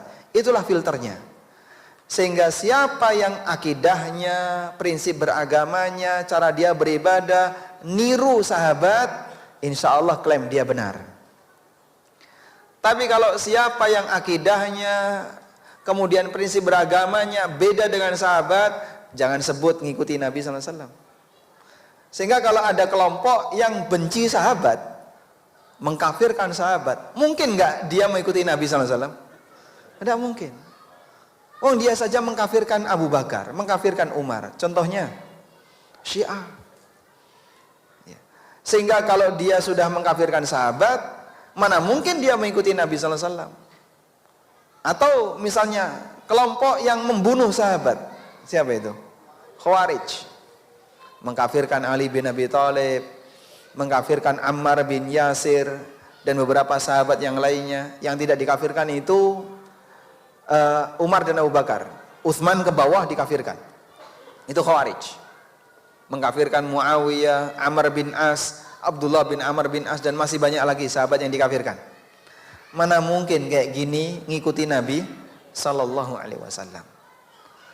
Belum lagi dalam masalah pembahasan asma wa sifat, dia tidak mengikuti jejak sahabat, tapi lebih mengikuti jejaknya Ahlul Kalam, Ar-Razi, Al-Amidi, kemudian Jaham bin Safwan. Gimana bisa disebut mengikuti sahabat? Dia ngikuti Ahlul Kalam. Dan firqah itu muncul terutama setelah filsafat Yunani diterjemahkan ke dalam bahasa Arab. Setelah itulah muncul banyak firqah. Sebelum itu masih sedikit. Ada tapi sedikit. Begitu filsafat Yunani diterjemahkan ke dalam bahasa Arab, banyak orang yang belajar, akhirnya muncul kelompok-kelompok baru karena logika. Sehingga agama kalau murni pakai logika nggak jadi. Andaikan agama itu boleh pakai logika, ya, di sini ada 100 manusia, ada 100 agama. Karena logika kita beda-beda. Tapi logika saya paling benar. Enggak bisa, saya juga punya logika. Ngapain logika saya harus tunduk pada logika kamu? Wong kita sama-sama punya logika. Tapi kalau pakai dalil, wajib tunduk, sebab dalil itu datang dari Tuhan yang menciptakan logika. Sehingga logika harus tunduk kepada dalil yang diturunkan oleh Allah Subhanahu wa taala. Wallahu a'lam. Baik. Terima kasih Ustadz. Ini saya masih ada PR 4 lembar Ustadz. Jadi mau izin disela dulu yang pakai mikrofon. Ini karena dari emak-emak, nanti kita digeruduk emak-emak kalau nggak dijawab ini Pak. Baik, selanjutnya, apakah benar jika seseorang terhalang masuk surga saat ada keluarga yang tidak atau belum ridho kepadanya?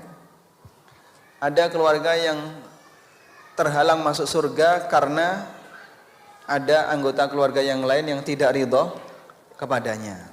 Baik, yang benar begini Pak, setiap ada tindakan kezaliman orang lain yang belum selesai ketika di dunia, maka akan menghalangi orang untuk bisa dapat surga sampai itu diselesaikan. Bahkan sampai pun seorang mujahid yang mati di medan jihad sehingga dia dapat syahid. Ada seorang sahabat yang tanya kepada Rasulullah SAW, ya Rasulullah, kalau saya ikut jihad, lalu aku mati, apakah saya dapat surga? Naam, iya. Illad dain, kecuali ini awak duwe utang. Akhbarani Jibril anifan, baru saja Jibril menyampaikan seperti itu. Sehingga ketika sengketa utang belum beres, orang yang mati syahid nggak bisa langsung masuk surga. Tertahan. Kenapa? Utangnya belum selesai. Maka hak manusia itu tidak bisa gugur karena ibadah. Sehingga mungkin ada orang yang berpikiran kayak gini, aku kan rajin sholat, rajin puasa, rajin tahajud, rajin ngibadah, rajin dzikir. Lalu dia membayangkan dengan semua rajin-rajin ibadah yang dia lakukan itu, nanti dia akan langsung masuk surga, padahal dia banyak mendolimi orang lain. Nggak bisa jaga lisan, kadang tidak bisa jaga tangan, bahkan sampai melakukan kekerasan. Ingat, hak ini tidak akan hilang. Sahabat tanya kepada Nabi SAW, ya Rasulullah, saya punya tetangga. Wa yudhkaru min salatiha wa siyamiha, diceritakan bagaimana qiyam lail, salat malamnya, puasanya, rajinnya orang ini. Walakin tu'dhi jaraha, tapi orang ini sering ganggu tetangganya. Apa kata Nabi sallallahu alaihi wasallam? Hiya finnar. Menungso kaya ngene nyemplung neraka. Kesolehan ibadah jika tidak disertai dengan kesolehan sosial bisa jadi tertahan orangnya. Makanya Nabi SAW mengingatkan tentang kondisi orang yang bangkrut. Atadruna manil muflis, tahukah kamu siapa orang yang bangkrut? Mayyati yaumal qiyamah bi salatin wa sadaqatin wa zakatin wa siyam. Ada orang yang datang di hari kiamat dengan membawa pahala salat, pahala zakat, pahala puasa. Wa qad dzalama hadza wa syatama hadza wa daraba hadza wa akhadha mala hadza. Tapi dia pernah memukul si A, mengambil hartanya si B, mencaci maki si D, menumpahkan darahnya si E. Fa akhadha hadza min hasanatihi wa hadza min hasanati. Akhirnya orang-orang ini merebut semua pahala orang ini. Pak, coba lihat. Dia datang di hari kiamat membawa aneka apa? Pahala. Berarti orang ini amalnya ikhlas nggak, Pak?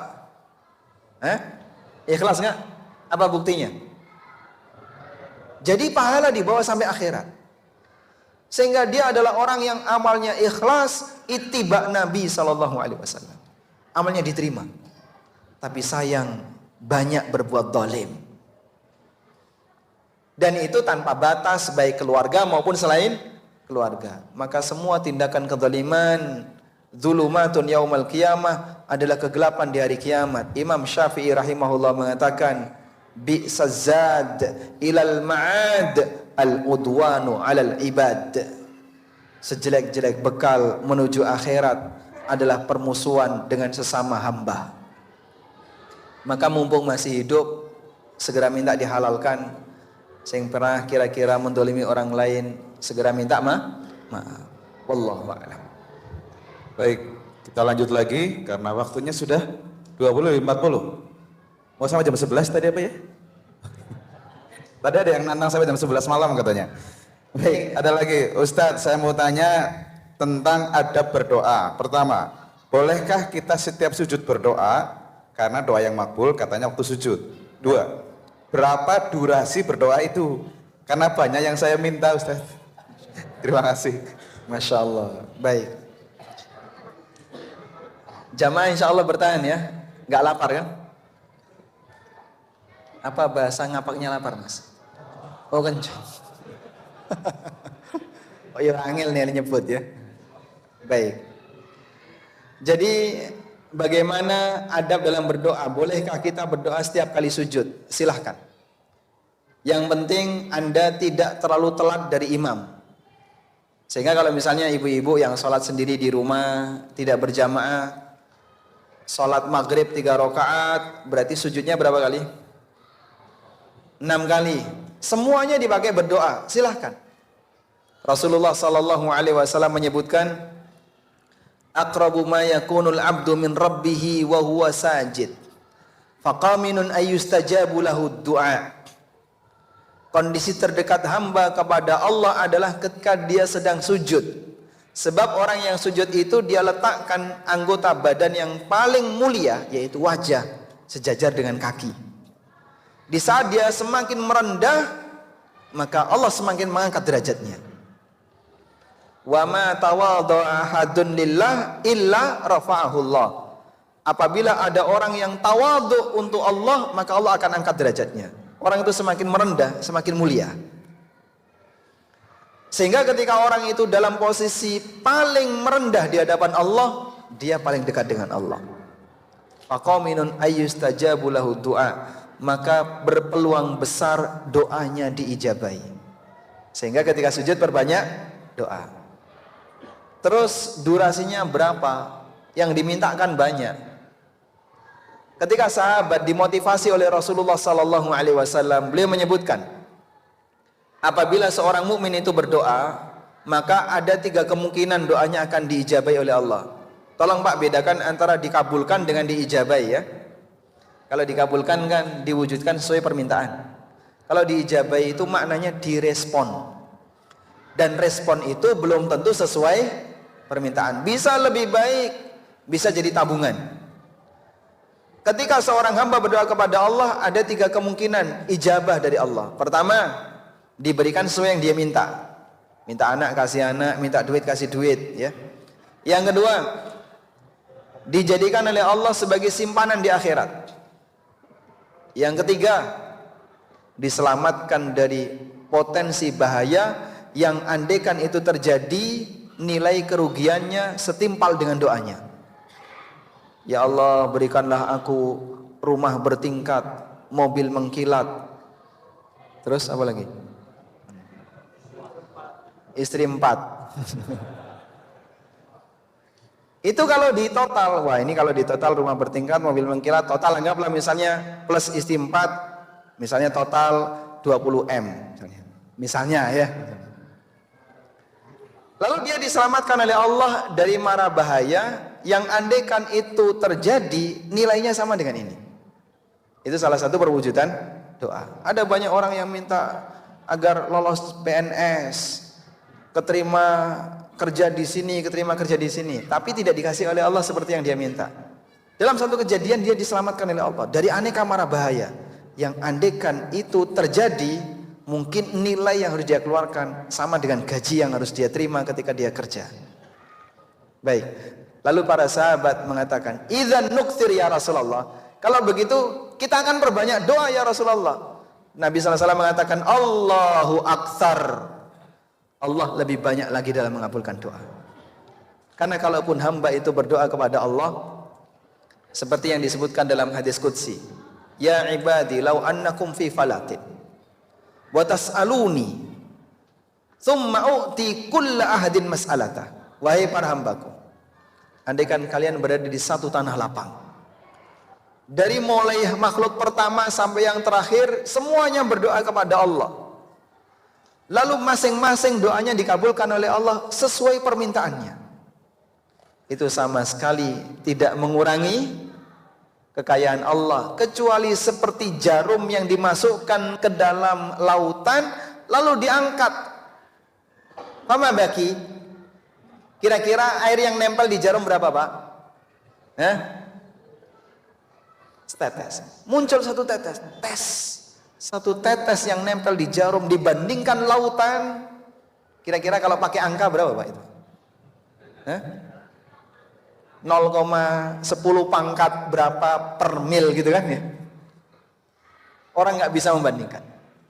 Karena Allah Subhanahu wa taala Maha kaya. Maka mau durasi berapa? Monggo. Anda berdoa sujud lama sekali, silahkan. Yang penting satu, ojo sampai malah jadi lali.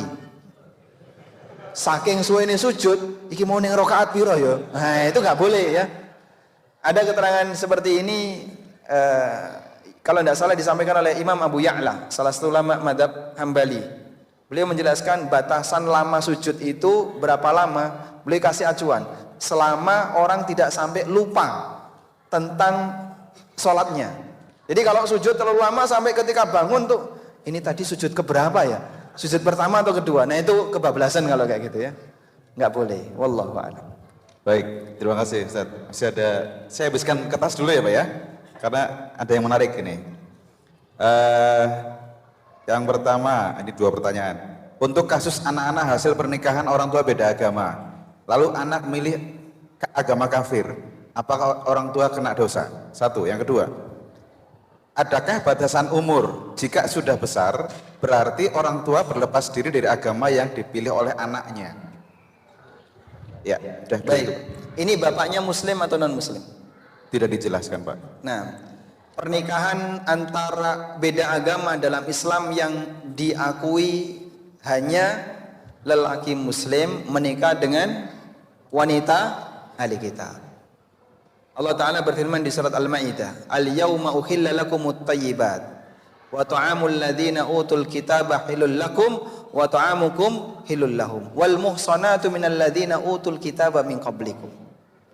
Dan di antara yang boleh dinikahi adalah para wanita muhsanah di kalangan ahli kitab sebelum kalian, yaitu Yahudi dan Nasrani. Maka seorang muslim boleh menikahi non muslim dengan syarat 1, agamanya ahli kitab,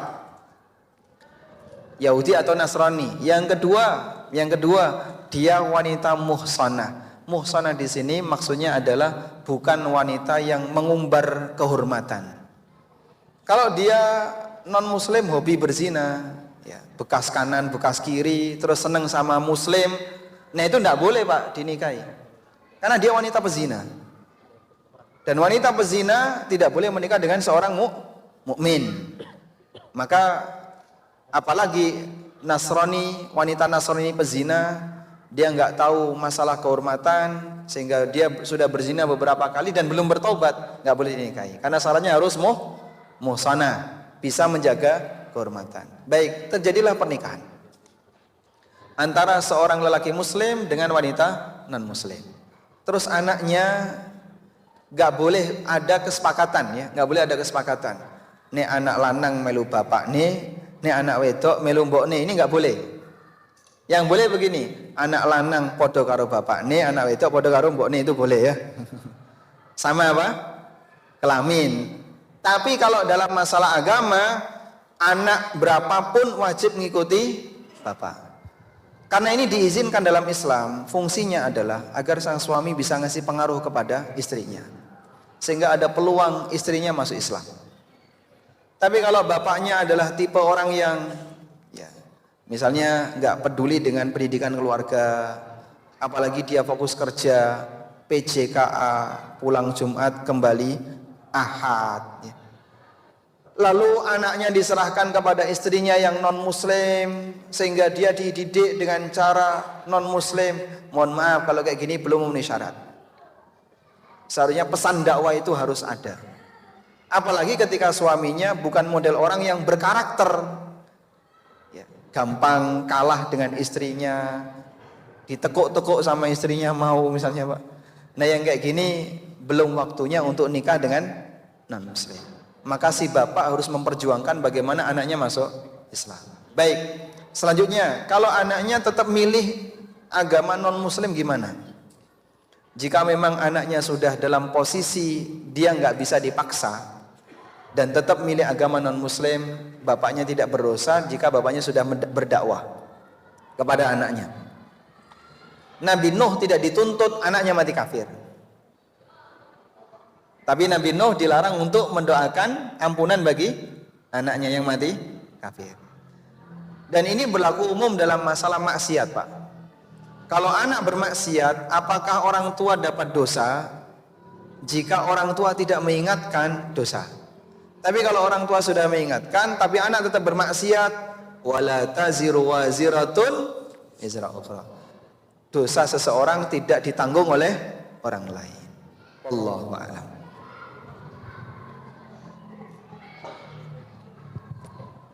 Yang terakhir dari ibu-ibu, saya harus berdiri karena ada yang paling menarik dari pertanyaan kedua.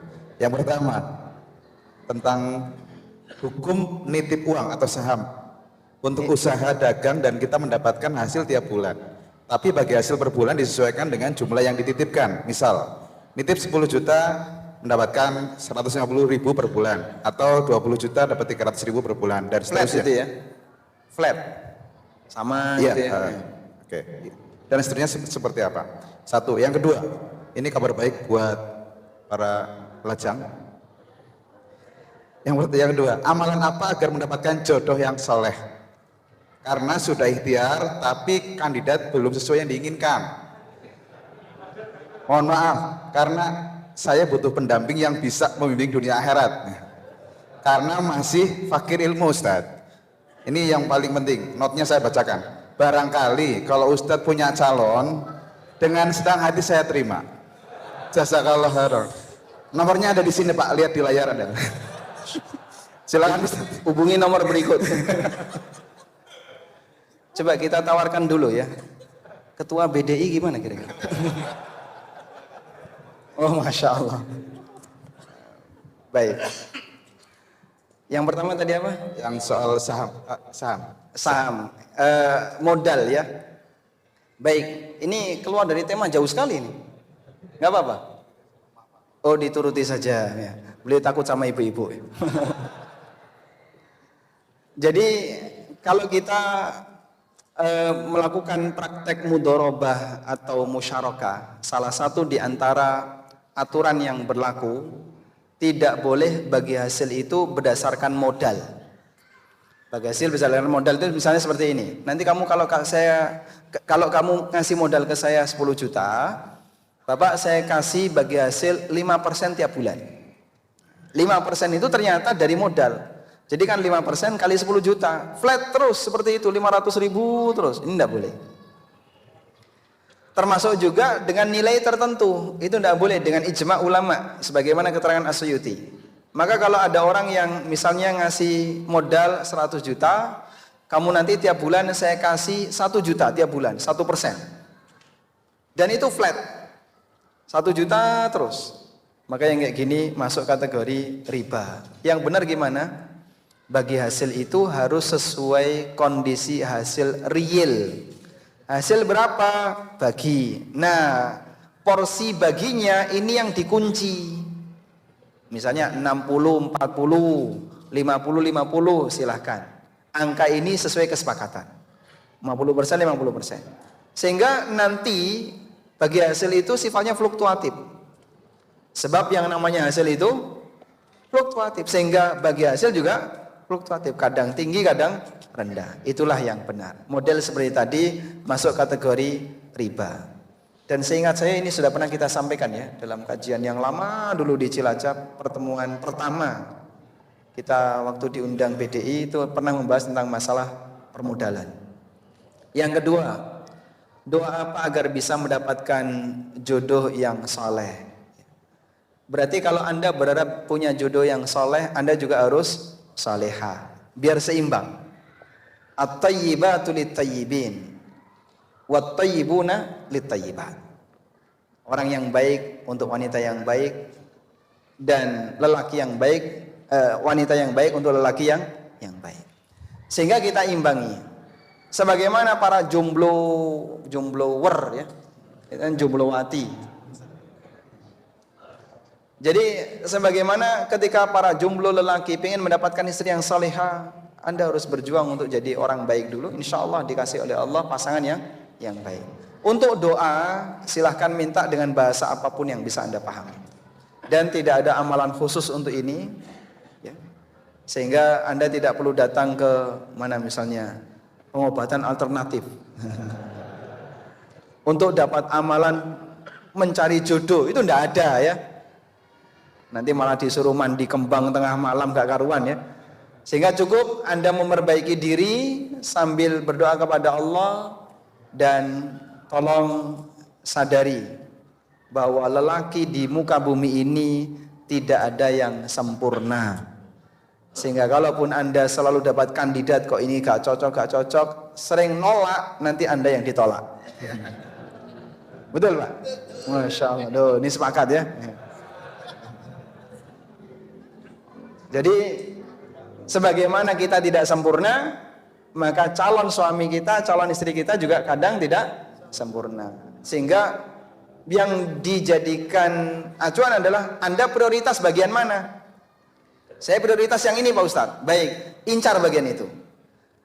Sifat kanan kirinya itu bonus ya. Kalau ternyata bagian itu Anda dapat, ternyata dapat bonus bagian yang lain. Misalnya, sudah soleh Pak Ustadz, baik hati ya. Kemudian kaya raya, terus apa lagi? Cakep, sayang satu, edan. Orang situ.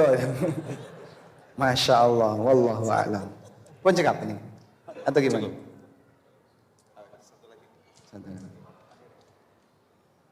Assalamualaikum warahmatullahi wabarakatuh. Waalaikumsalam warahmatullahi wabarakatuh. Izin bertanya Ustaz. Semoga Allah memberikan rahmat pada Ustaz di dunia sampai di akhirat. Nama saya Setiawan. Saya ingin menanyakan, menyambung tadi ada pertanyaan tentang doa ketika sujud. Apakah diperbolehkan memilih doa di salah satu sujud, misalkan sujud yang terakhir, supaya tidak lupa jumlah rakaatnya tadi, sehingga yang terakhir itu panjang, sedangkan Rasulullah itu ketika sujud antara sujud yang satu dengan yang lain, dalam riwayat kalau tidak salah itu panjang sujudnya hampir sama. Mohon dijelaskan Ustaz. Barakallahu fikum. Baik, barakallahu fikum. Warahmatullahi wabarakatuh. Waalaikumsalam warahmatullahi wabarakatuh. Tayyib. Tolong bedakan dua ini ya. Antara membiasakan dengan mengerjakan karena kebutuhan. Itu dua hal yang berbeda. Kalau sebuah amalan itu dibiasakan, padahal tidak ada panduannya, itu nanti jadi ciri khas. Jadi aturan. Ada kaidah, idza takarrara taqarrara. Sesuatu itu kalau dilakukan berulang-ulang, maka dia jadi aturan. Nah, dalam kasus ini kita sedang fokus untuk membahas orang yang berdoa di sujud yang terakhir, yang konsekuensinya nanti sujud terakhir jadi lebih panjang. Apabila itu terus menerus, setiap kali sujud terakhir selalu panjang, terus menerus seperti itu, berarti ini jadi aturan baru. Maka sholatnya fulan, menurut fulan dianjurkan memperpanjang sujud terakhir. Nah, kesimpulan itu jadi keliru. Kenapa? Karena dalam sholat sujud Rasulullah SAW itu kurang lebih sama antara satu dengan yang lain. Baik, berbeda dengan masalah kebutuhan. Kadang ada orang yang sholat, mungkin di rakaat 1, rakaat kedua, rakaat ketiga, dia nggak kepikiran untuk doa. Begitu di rakaat yang keempat mau selesai baru kepikir doa. Akhirnya dia manfaatkan kesempatan sujud yang terakhir, terus dia sujud terakhir sehingga lebih panjang. Dan pertimbangan dia sujud yang terakhir karena lagi butuh. Nah, lagi butuh itu mungkin tidak akan terjadi rutin. Karena yang namanya butuh kan kadang butuh, kadang keingat, kadang tidak kan. Nah, yang kayak gini beda kasusnya dengan yang pertama. Enggak menjadi masalah. Mau Anda sujud di rakaat pertama, kedua, ketiga, sujud yang terakhir, silahkan. Sebab Nabi SAW ngasih izin, waktu sujud adalah waktu yang mustajab. Faqaminun ayustajabu lahu, berpeluang besar doa itu mustajab, maka perbanyaklah sujud. Wallahu a'lam. Dipahami ya? Walhamdulillahirabbil alamin. Baik. Selanjutnya kita mohon kepada Allah Subhanahu wa taala.